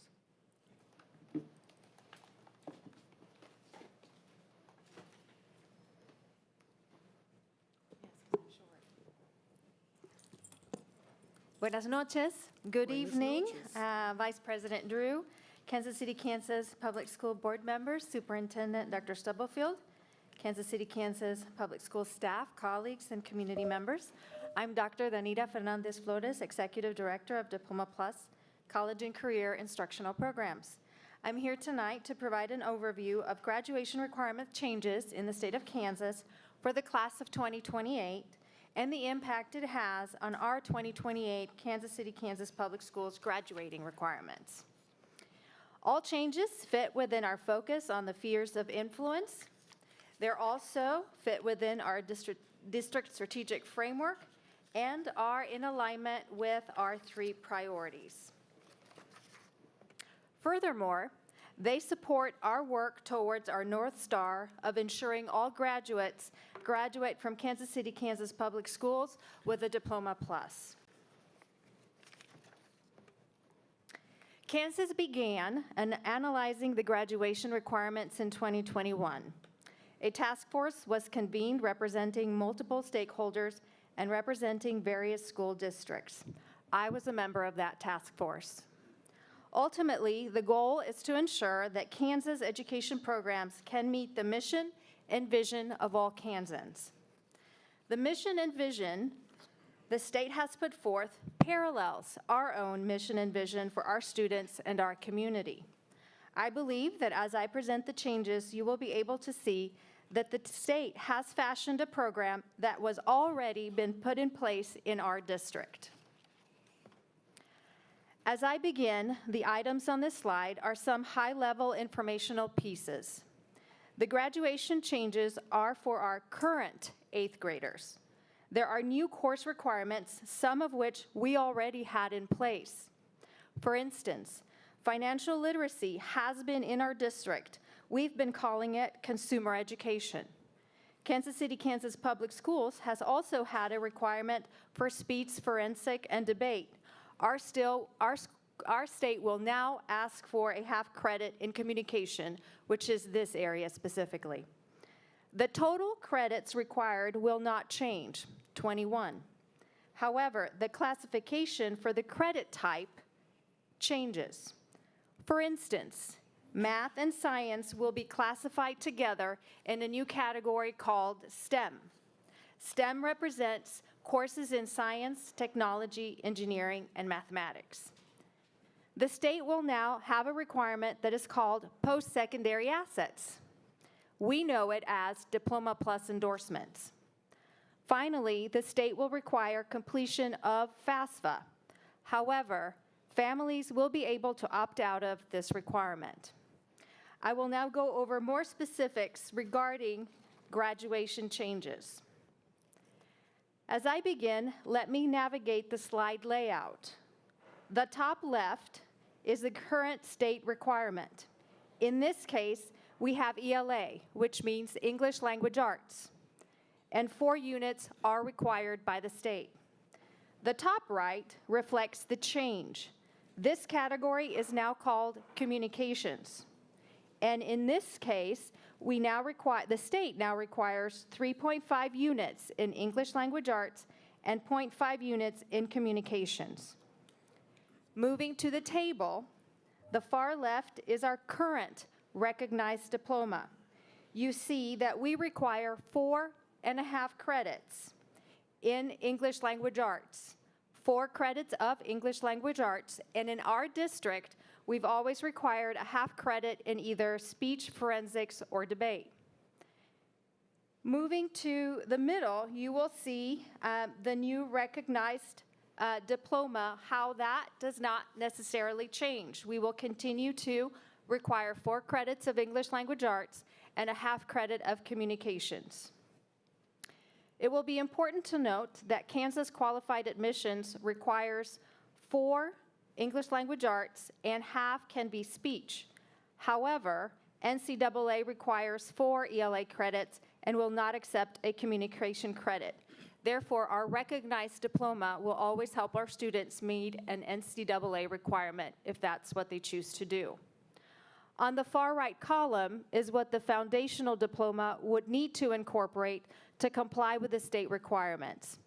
For the foundational diploma, our students would only need 3.5 credits in English Language Arts and a half credit of communications to be in compliance. So this is one of the areas of change that does not change for us. In the next section, we have what the state used to call social studies. The requirement was 3 units. And now it will be called society and humanities. Overall, there are no big changes in this area at the state level or the district level.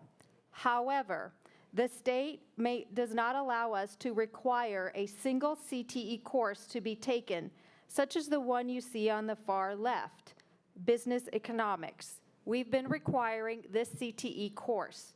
Moving forward in 2028, we will not be allowed to have this as a requirement, so it frees up a half credit for social studies. If a student chooses to enroll in economics, they may. We just can't require it. Fine arts now lives within this strand of society and humanities. And the requirement of fine arts then just lives in this area. We've had this requirement in the past.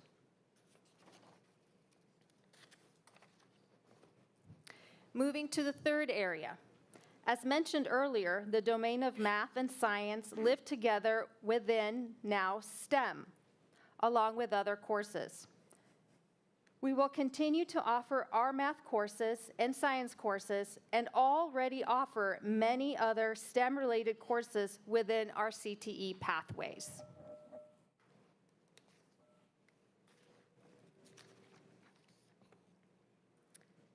And finally, many of us are familiar with the term electives, described as a wide range of other courses that students can take. The state had originally a requirement of 7 units. PE was a required one of those units. The classification now will be termed employability and life skills. And in this area, the state requirement has now specified 1.5 of those credits, and the remaining credits should fit the student choice based on their IPS. The requirements from the state include a half credit of health and a half credit of physical education. In our district, we have offered health and physical education as one course. The state is asking us to split that course and to have a specific health class and then the specific half credit of PE.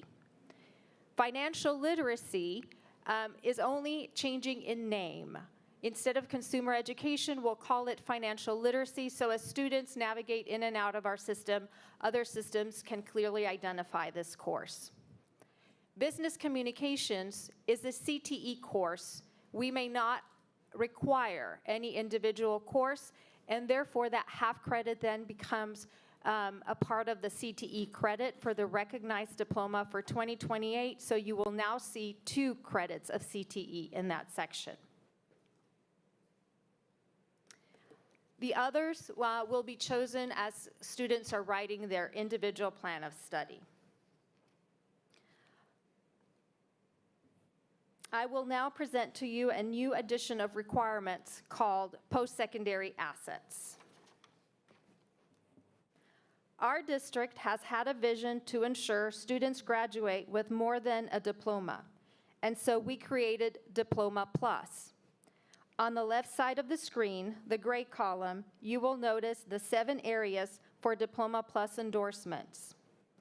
On the right side, the blue column, you will notice the list of experiences or outcomes that are defined as Kansas post-secondary assets. These fall into 2 categories: career and real world, and academics. In the next few slides, I will compare our endorsements to those of the state. In our first comparison, you will notice that we have the same expectation for ACT and SAT scores. In this next slide, you're noticing the qualified industry or industry-approved project from our Diploma Plus compared with the Kansas post-secondary assets, and you will notice the two areas in which we have outcomes in common.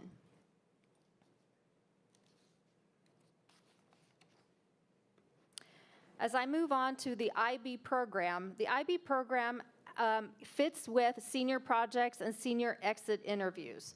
Our IB scholars work on projects, and so we are in alignment with that component for that group of students. I should also note that all seniors in our system have an exit survey that we conduct every year. Not only do they complete it at the end of the year, we do have follow-up surveys to see how they're doing a few months out of graduation to ensure that they're on track to go to whatever goals they have, and we follow them through for a couple of cycles. Another area where we match with the state is our industry certificates or credentials. In this area, we have the IRC and work keys.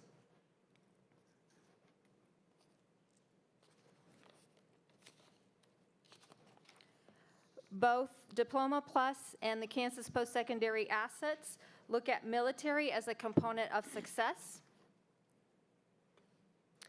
However, in the area of college hours, our expectation is for students to complete 18 or more hours of college credit. The state requires only 9. In my conversations and email exchanges with the state, we have been approved to accept 18 credits as meeting 2 of the Kansas post-secondary assets. Finally, an approved plan for post-transition fits within the category of senior project and senior exit survey, as all of our seniors are completing exit surveys, and also within our plan for an approved plan for post-secondary transition, we will include a senior project. Finally, in the blue areas that you see here, this is where the state has post-secondary assets that we have not endorsed as Diploma Plus endorsement, but we are prepared to be able to report out to the state. And so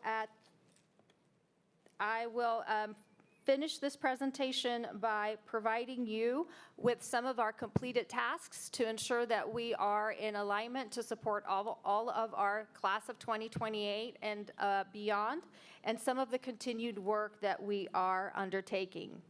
We have aligned our course categories. We have ensured that we have added courses and will be purchasing curriculum related to the health course, World People Studies. We have placed CTE in courses in middle school so that our students are able to attain more credits in CTE courses in high school, including CTE Scholar, as that's one of the post-secondary success credits from the state. We have added STEM courses in middle school to help emphasize the importance of those fields as they're coming into high school. Computer science requirements are at all high schools for students to enroll in if that is of interest. STEM credits are available throughout CTE programming. We have work keys available to all juniors. The communication credit is available through courses we already offer. And Infinite Campus plans for the 2028 have been created. Work that we're continuing to complete includes adding more social studies electives, ensuring that Infinite Campus stores the Diploma Plus endorsements and are able to report them, ensuring that IC stores the other post-secondary assets and are able to report them to the state, Creating an ELA credit for the foundational diploma. You notice that the ELA credit is now 3.5. It used to be 4 credits, so ensuring we have a course that meets the needs of our seniors. Creating another communication course for our students, establishing a continuum of courses that leads to Diploma Plus, and classifying course sequence options to help students meet the 2028 graduation requirements. And I am ready to entertain any questions. I want to say thank you for your presentation. It's good to know that some of the courses that we are already offering will comply with what the state is wanting us to do. Thank you. Any other comments? Dr. Nguyen. Thank you, and thank you.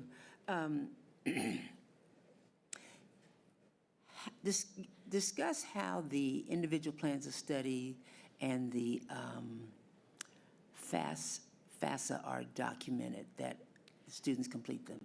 FAFSA? Yes. And individual plan of study. Right. So we monitor the completion rate of the individual plan of study through the analytics of Zello. Zello is the platform we're using for the individual plan of study. We download the data from the completion of our students interacting with the activities we have within the platform. We report the data to principals who help us identify classrooms that may need support. Zello is completed during family advocacy. So what happens if a student does not complete it? As with any other assignment, teacher communicates with students, and there's ongoing communication between student and teacher in order to ensure that our students have access to that curriculum. So do we ever have to submit documentation that on the either rate of completion or lack of completion to the state? The state does not receive the rate of completion like they receive, say, graduation credits. But we do complete the rubric for the STAR recognition every year for the individual plan of study, and so we are self-reporting all of the components that we are completing. What about FAFSA? FAFSA, we download the data through the college board, through the Kansas Board of Regents is where we receive access to FAFSA. We download that. We know exactly what students have started and who have completed. And anytime we notice that a student has started but has not completed, we're reaching out to those students in order to see if there is something that we can help them with that has stopped their ability to continue. With regards to other students, we invite them to different FAFSA nights in order to assist them in moving forward. So again, what's the documentation for parents to opt out? What's the procedure? That procedure is yet to be developed. For us to be able to have a letter in which the parents will sign off, we don't want that. And the state has yet to provide us what's the mechanism in which we'll tell them how our parents have opted out. So there are elements of the requirements that have not been ironed out at the state. Right. So much so that today there was a release of new changes as of April 9th. So we are living daily with the tweaks that they have, and we're just trying to work together to ensure that by the time fall comes, we are ready for our students and our families. I understand that because we had a very spirited discussion about the requirement of FAFSA, Yeah. where it doesn't make sense, in a sense, if a student is not eligible for financial aid, to require that for graduation. However, it's a requirement for graduation. Okay. One other question about how you document post-secondary assets. You've said a little bit. Again, is there any reporting requirement to the state? There will be a reporting requirement. The state has not clarified to us how that's going to be done. However, Dr. Wright is working with TIS to ensure that our system, Infinite Campus, receives our data. So they've been working on creating slots in which the data will go and identifying which members in our staff in our district will be responsible for each component. So for instance, who will be responsible for entering internship completions? Right. Who will be responsible for entering the Eagle Scout? And so we're outlining who that might be so that the system can be created. So we're having those meetings. We are establishing places. Dr. Wright has been practicing by entering our Diploma Plus endorsements. We still have to create an ad hoc report in order to see if what we've entered, the report can read and spit it out, and we can compare both the data we thought we put in and the data that it is reporting. So it's still in progress. So have we not done this before? We have tried, but before, most of our data has been captured in spreadsheets. Okay. All right, thank you. You're welcome. Anyone else? Rachel? So a few things. The first one that I'm going to advocate for, but remind the board that last summer we had a conversation about what the portrait, for lack of a better word, what the portrait of a successful graduate in our district looks like.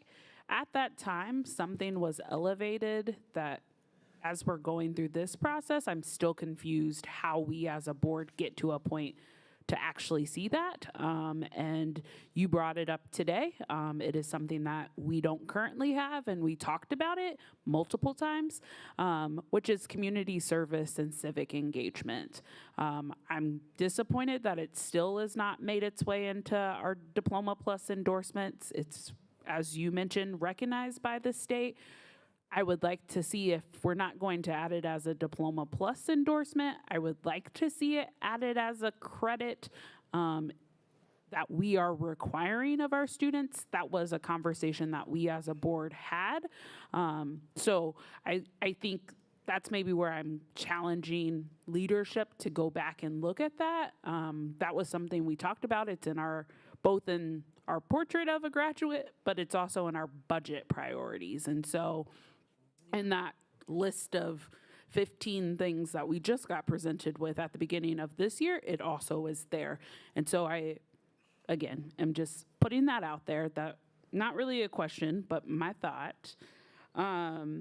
Where does cultural studies lie? And I did not ask this question beforehand, but where have we moved the needle academically and curriculum-wise? That is, again, another thing that was brought up from our students, something they would like to see, also reflective of our population, African American Studies and Latinx. However, on page 10, it's not identified as a social studies piece, and so I'm kind of confused how that works or where that actually falls within this. So I don't have the slide numbers, but I think when you said slide 10, you referred to where I put the social studies data in. Correct. The initial course begins as the World People Studies. And I can invite Mr. Amaya to share with you what the World People Studies will entail. Following that course, students will have access. When I said more social studies courses are being created, following that course, we will have a series of courses for students to select that are in line with what you're calling ethnic studies. So Mr. Amaya will speak to that. Okay, and I appreciate that, because I guess my concern in this current format is the requirement is only 3. However, if the cultural or ethnic studies are not a part of this, which I guess we'll wait till he sees, I'm concerned that we're then requiring it to be 4, where that could be maybe in the elective piece instead. So that's my kind of thought process, is we're requiring more, but I haven't heard yet that we actually have those studies available. So I'll let Mr. Thank Maya you. speak to World People, because what we've done is taken that world history course and shifted the focus and called it World People Studies to get student interest into the pathways we are creating for them, and will be available 25-26. Good afternoon, Board. So I'm going to speak pretty generally about this. We are creating, we're kind of at the cutting edge of this. We're going to create I'm going to call it a pathway or a separate set of sequences that will meet the require of social studies, kind of what you're talking about. World Peoples will be the beginning of a general culture course, and then we are building out courses that will fall under ethnic study type courses. So African American studies, Asian American studies, those kinds of pieces. We could provide our current thinking around that development of that curriculum. We do have some initial input into that, but this is the first of those courses. And so we are a small team in development of that, but so you will have two kind of simultaneous pathways that kids could choose. They could take the traditional world history, U.S. history, or they could take this separate pathway that we're starting to develop. So in the vein of not reinventing the wheel, I believe that Sumner has something similar, and it's called Heritage. I know that is more language focused.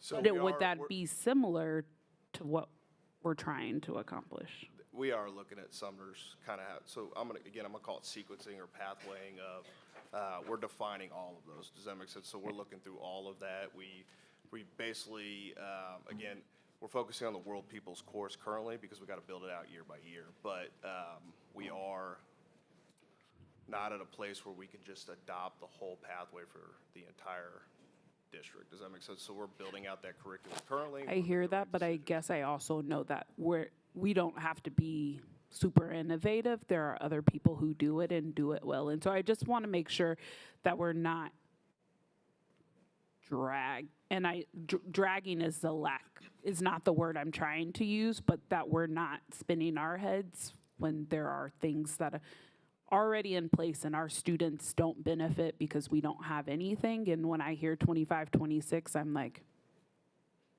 we've been having this conversation for 2 years. And so it makes me just wonder, like, what are we doing? We're doing many things, I know that, but with respect, I also just thought that. We're not ignoring Sumner, and we're not ignoring what you're asking me. We're just taking it all into consideration. Okay.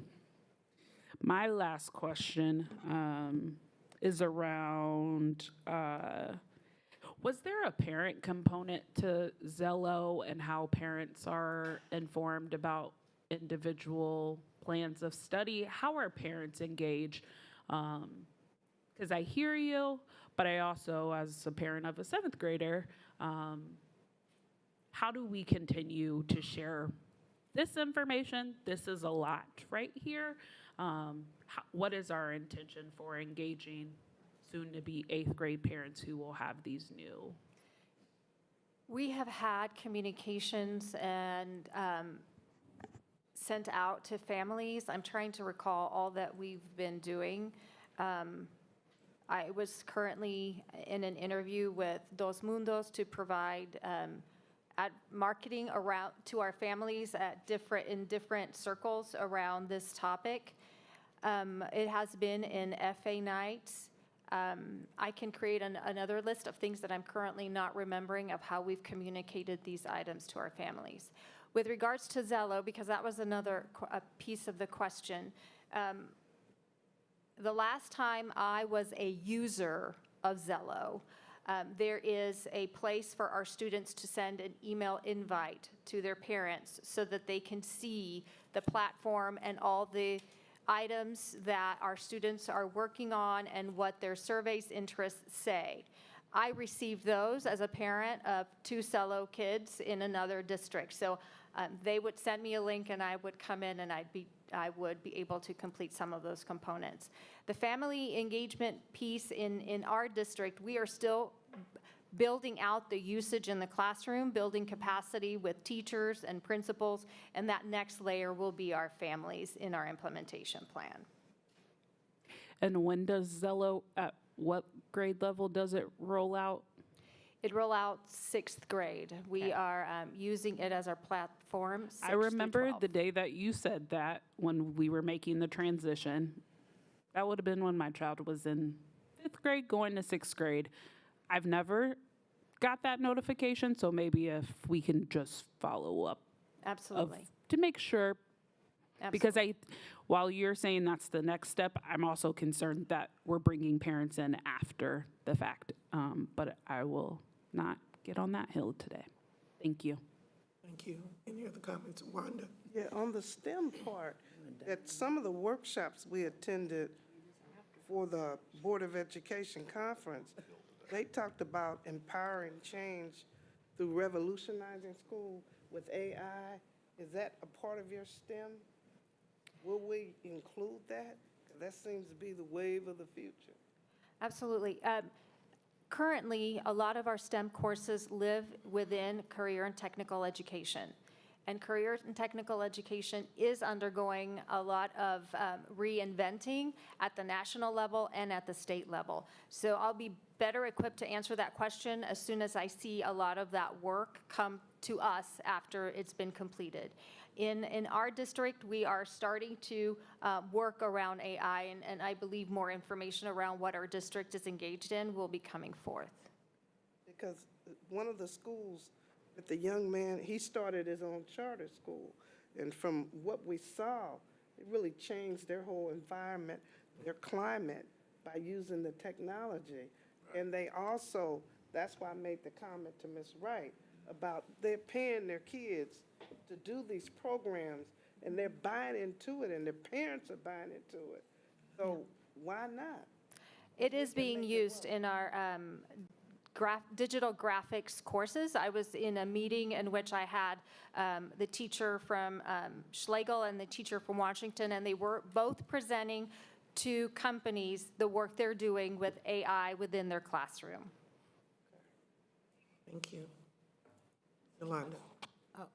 Well, if you have a question, I was just going to loop back around to say that to Mrs. Russell's question about portrait of a graduate, the team has been talking about that. We do not currently have a portrait of graduate. That requires engagement of a variety of stakeholders, and that is what this team will share a timeline to do that. And so that's where those components can be incorporated if those are what the stakeholders say should be included. But we currently do not have one. I just wanted to clarify that. Ms. Clark. I have just a quick question regarding the senior exit interviews. I'm curious about what happens with those and if any of the schools ever compare the data to see if there's anything that has happened, like we're looking for any trends between the schools, and then how that translates over to actions and how the board is planning and helping to provide funding or whatever the case may be. So I'm just curious about what we do with that data. We review it. And then we gather, our department gathers feedback on how we have assisted our students in their post-secondary effective or success. We also, we use Qualtrics to develop this survey. And within the surveys, we've created programming such that when we follow up with our students, so they receive their first survey at the end of May as they're graduating. And then as we would expect them going to college, for those who said they're going to college, we deploy another survey right before college would start. The students who said they're going to college receive one survey that basically says, are you there? And if not, do you need help? The minute that survey says, I'm not there, and yes, I need help, it comes to one of our lead college and career personnel in our high schools, and they reach back out to that student, what can we do to help you? For those students who said we're going to work, they're also giving us feedback on whether they were able to find a job or not find a job. And so we're monitoring that and seeing what we are able to do at our level to help and encourage our students to continue working and to say, hey, we're still here in case you need some assistance. Just one follow-up question. It sounds like the exit interview is more around future plans versus feedback about their experience in high school. Am I following you? It takes both. We are capturing what did you enjoy, what worked, what courses did you take, what do you want to do, how do you see that helping? We can actually provide a copy of that survey so that you have an idea of what our students are answering questions around. I think my question is more around making sure that we are considering that feedback that we're getting, we're looking at trends between the high schools, and that we're considering that feedback in the decisions that we're making here as a district and as a board. I think that's more of where my question is coming from, not necessarily that the individual survey results would help me necessarily. So thank you. Mm-hmm. Thank you. Any other questions? All right, thank you so much for your presentation. We're now ready to go to communications. And we will start with anyone who would like to be first. Dr. Stubblefield, would you like to go first, please? Yes, I just have a few things to remind everyone of. First, I want to remind everyone that the series of bond information meetings that are coming up, our first one will take place on this Thursday at 5:30 p.m. With a meal, and then the actual information will begin at 6. It will be held at Central Middle School. The next one is on April, it's next Tuesday, I'm sorry, and it will be at April 22nd at Harmon High School. And the last one, time frame is the same. The last one will be at Sligo on April 25th. Also want to remind everyone that members of Enough is Enough initiative will be hosting our health fair and fentanyl presentation next Wednesday, April 17th at J.C. Harmon High School. The event will feature much-needed immunizations for students, as well as COVID and flu vaccines while supplies last. The fair will run from 3 p.m. to 7 p.m., and the presentation on the dangers of fentanyl gets underway about 5:30 p.m. There will be a meal served at 4:30. A big shout out to the HR department for hosting another successful career fair over the weekend. Department members are looking to welcome new teachers, substitute teachers, support staff, and more. Students at TA Edison Elementary School shine brightly during the solar eclipse. Kindergarten, first grade students appeared on Channel 41 yesterday morning to show everyone what they had learned about the solar eclipse. All of our schools allowed our students an opportunity to observe it, and there are lots of pictures on social media if you want to see that. And finally, I will say that the Kansas State Board of Education voted earlier today for us to receive our full accreditation back. So that is everything. Thank you. I just wanted to mention how I had the privilege of going to the NSBA annual conference, and I had the privilege of listening and learning to look at new and consistent ways in which we can educate our students.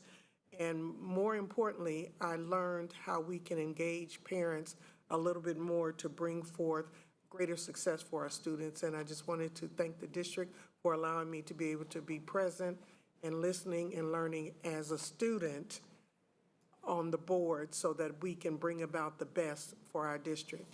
Thank you. Is there anyone else? No, I would just echo Ms. Drew's comments. I also appreciate the opportunity and the things that I was able to learn, and look forward to talking about them more in the future. Ms. Page. Yeah, I too had the opportunity, and it was a great learning experience. And it seems the universal theme is TLC. One of the presenters, Mr. Buchanan, who was a superintendent from Oklahoma, said that we have to be tenacious in our approach and how we deal with these kids, and that we also need to show them some love. I'm not saying we're not doing that, but we really need to energize ourselves and be committed. And not only the board, the administration, the students, the family, the community, if they're going to be successful, we got to show all of the above. And then I went to another class entitled Ready, Set, Govern, Engaging with Families Through Advocacy, which I know Ms. Russell has been really pushing and keeping us reminded that we got to do a better job of including our parents. And then they had another class called the criminalization of Black girls and really minority women in general, which was phenomenal, because some of the behavior, we talk about the trauma, and have we been really fair in how we assess them and what we provide for them. And the deal with AI, I think, like any other technology in our society, the laws haven't kept up, because those who use it to hurt create even more problems, and there's really nothing to handle that. So we dealt with that. And then we had the awesome experience of hearing Ruby Bridges speak. And I think she shocked a lot of people because most people thought, oh, the woman who was a little girl who participated in the civil rights movement, who's an icon, she had a phenomenal speech. And her whole thing was, evil is all around us. Evil says, take books out of the classroom and take them out of the library. Evil is saying, let's reteach history. It really didn't happen that way. And then to challenge us, if there's evil, it has to be good. And good needs to speak up. And that's how you get an Adolf Hitler, if you know history. History has a tendency to repeat itself because people didn't believe or didn't accept. And if we don't speak up and speak out, anything can happen. So, and as well as Maria Shriver's brother, I can't think of his first name, but he also did an excellent presentation. So it's always good to learn, to go, and to take knowledge. The key is, can we bring it back and implement it and not just have it be like a book on the shelf? That book has no life until we read it and bring it and share it and do things with it. So thank you for allowing us to go. Ms. Russell? Yes, thank you. I also had the privilege to attend, and I think one of the most powerful pieces was Ruby Bridges, especially because many people think that it, similar to the story she shared, that it was a long time ago and that she is, in fact, still alive. And so just a powerful, moving conversation, but also thought-provoking.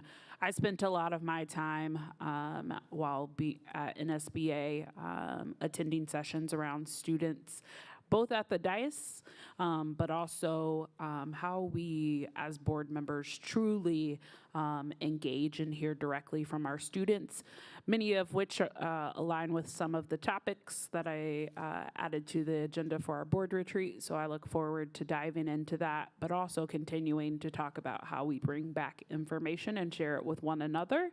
But then also, how do we implement it in a district? There are many things that want our priority that also align with some of our current driven purposes, but how do we share that information with staff and say, this is the place that I'm coming from? Additionally, I just wanted to recognize a couple of months that I wanted to recognize, and I thought I would do it at the next board meeting, but I'll go ahead and do it now.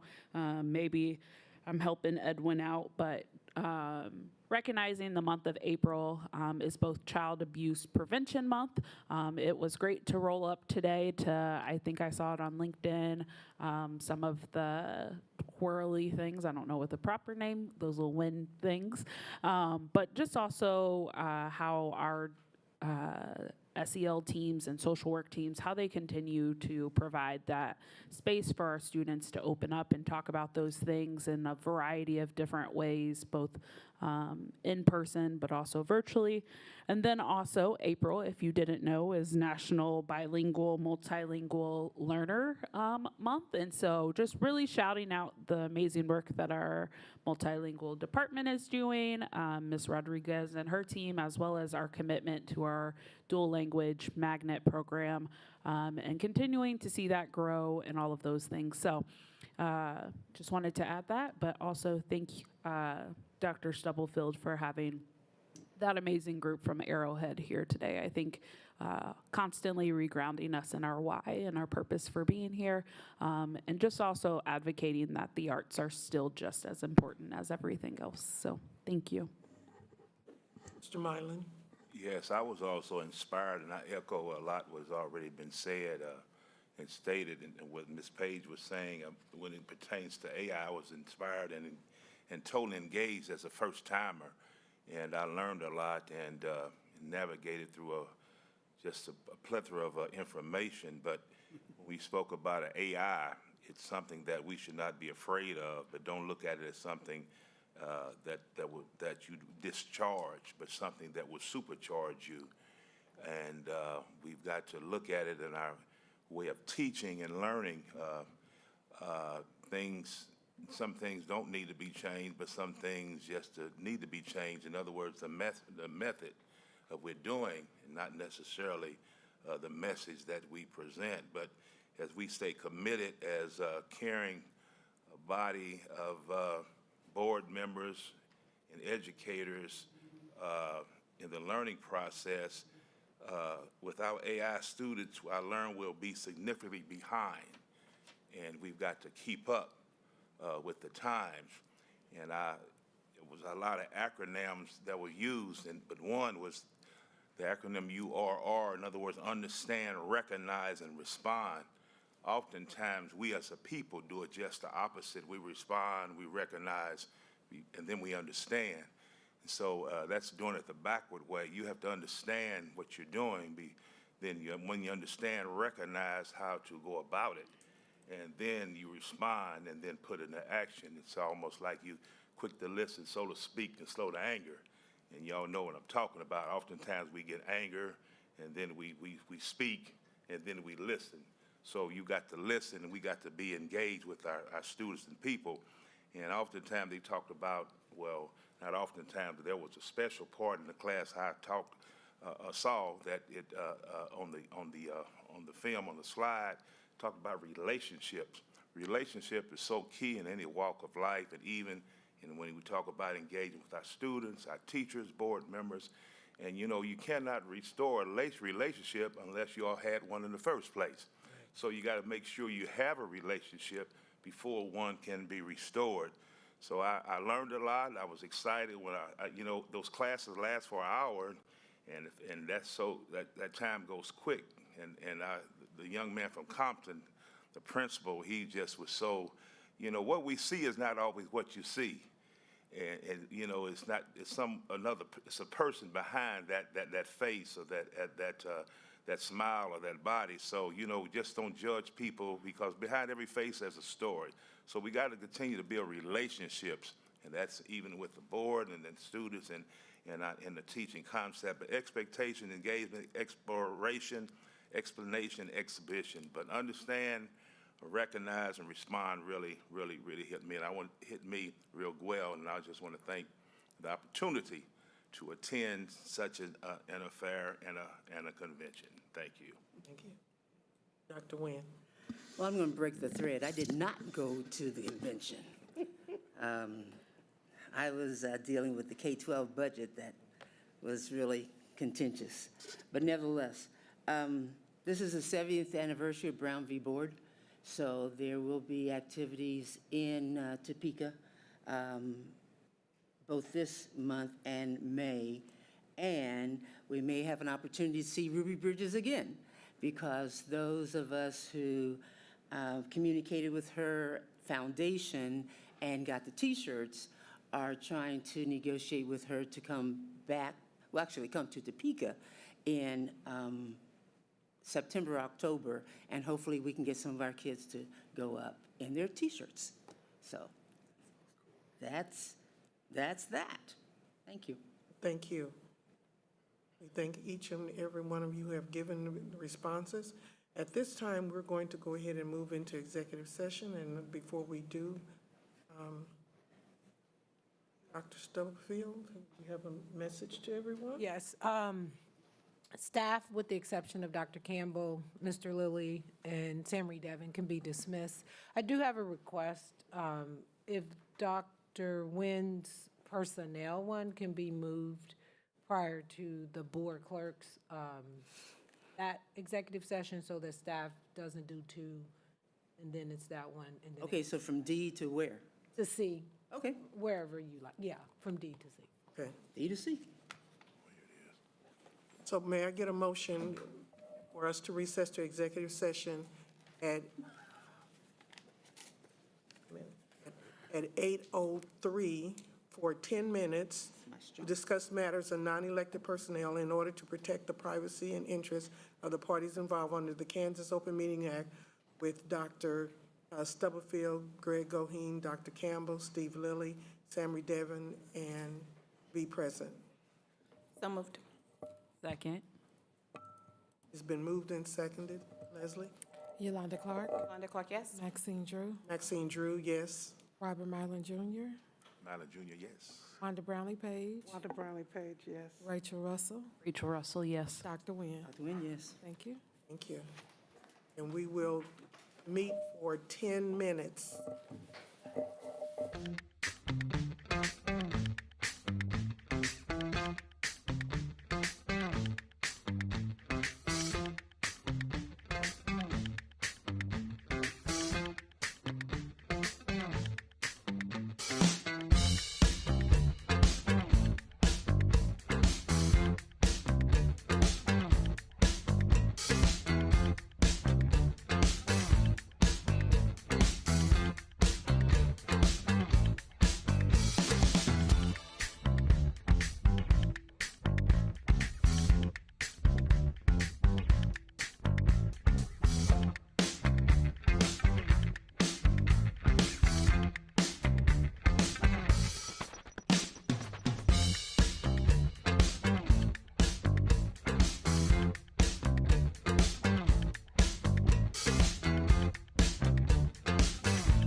and seconded by Wanda Page. Yolanda Clark, Yes. Maxine Drew, Maxine Drew, yes. Robert Mylan Jr., Yeah. Wanda Brownlee Page, Brownlee Page, yes. Rachel Russell, Rachel Russell, yes. Dr. Nguyen. Thank you. Thank you. I'd like to make a motion that we move to executive session for 10 minutes with attorney-client privilege. Could I get a motion? So moved. It's been moved and seconded.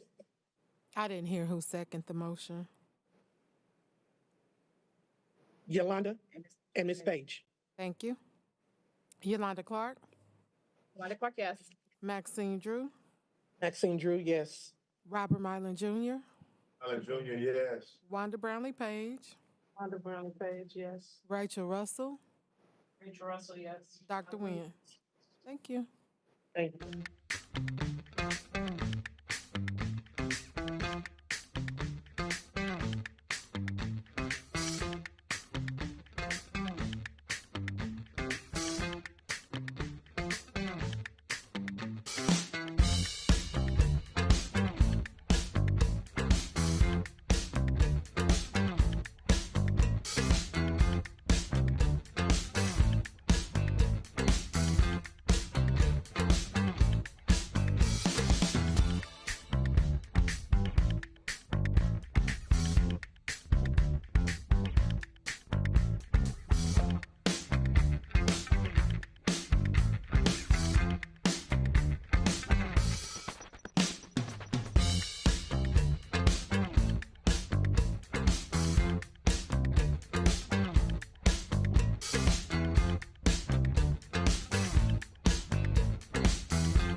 So moved. By Yolanda. By Mr. Mylan. Yolanda Clark. Maxine Drew. Maxine Drew, yes. Robert Mylan Jr. Wanda Brownlee Page. Rachel Russell. She stepped out. Dr. Nguyen. Thank you. Thank you. We will now move into another executive session for 10 minutes, starting at 8:29. So moved. By Yolanda. For personnel. Can we include all of them in Ms. Lewis? Yolanda Clark. Yolanda Clark, yes. Can I get it seconded? Wanda Page seconded. And this is personnel, okay. Yolanda Clark. Yolanda Clark, yes. Maxine Drew. Maxine Drew, yes. Robert Mylan Jr.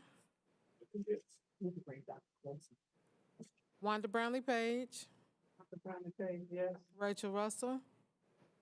Rachel Russell, yes. Dr. Nguyen. Thank you. Thank you. Just say Dr. Wilson.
need a motion for us to resume our meeting, please. So moved. Second. It's been moved and seconded. Yolanda Clark, Wanda Clark, yes? Maxine Drew, Maxine Drew, yes. Robert Mylan Jr., Allen Junior, yes. Wanda Brownlee Page, Wanda Brownlee Page, yes. Rachel Russell, Rachel Russell, Rachel Russell, yes. Dr. Nguyen, yes. thank you. Before you adjourn, Rachel Li- has a question. like to, I think there just needs to be some clarity on the one executive session that didn't happen. If it is just going to be added to a future meeting, and it could be a special meeting, or if you're tabling it, because then it will be the next regular meeting. So you have a couple of special meetings coming up, but I think that was Rachel, we were trying to get clarity on that. Yeah, because There's a Sorry. There's a date issue, is that what you're there is a, yes, that's what so I was trying to figure out between all of the reports and if we table it, it comes up at the next meeting. But if that's actually gonna work, is enough, just So will. you have to the end of May. So you would have, if you table it to the next regular meeting, you would have the 23rd and the 2 May meetings. my concern is about how heavy I've already heard April 23rd is, and if that is the appropriate time, which potentially could be later in the evening, to be trying to have an evaluation. You could add it to your special meeting on the 13th. And I'm not saying I'm just saying because what potentially could happen on April 23rd is it be way too late for us to be trying to have a conversation. So, or if we're not tabling it, if we don't table it, he said we could just put it on the agenda at another meeting versus saying table, which automatically puts it So on. what we're the going to do is put it on another agenda. Yes, we'll hold it over, not table. Is hold, I don't know what the right language is. I'm not sure what the right, but if there's a motion to table it, it comes up at the next meeting, Should say, or unless you set a specific meeting.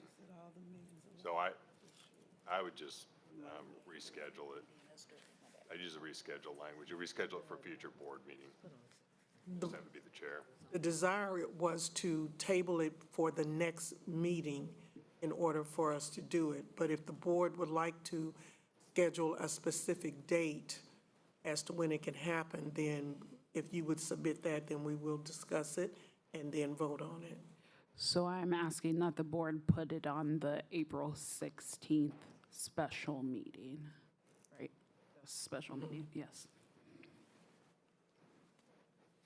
Any other comments? To me, all these meetings are gonna be long. and I don't Because we're see it toward the being end of short. the year. Well, but we've been consistently long. My opinion, respect yours. So to me, just keep it wherever you got it and let's keep moving. Because we're gonna be here a little while. Any other comments? as long as you don't say table, you have options and you can figure it out after today. So I will be speaking with our board president, and again, we can wait and do it at our next meeting. At a future meeting. Or, which is a future meeting. Thank you. This meeting is adjourned. Thank you. Good job, Ms. Yes.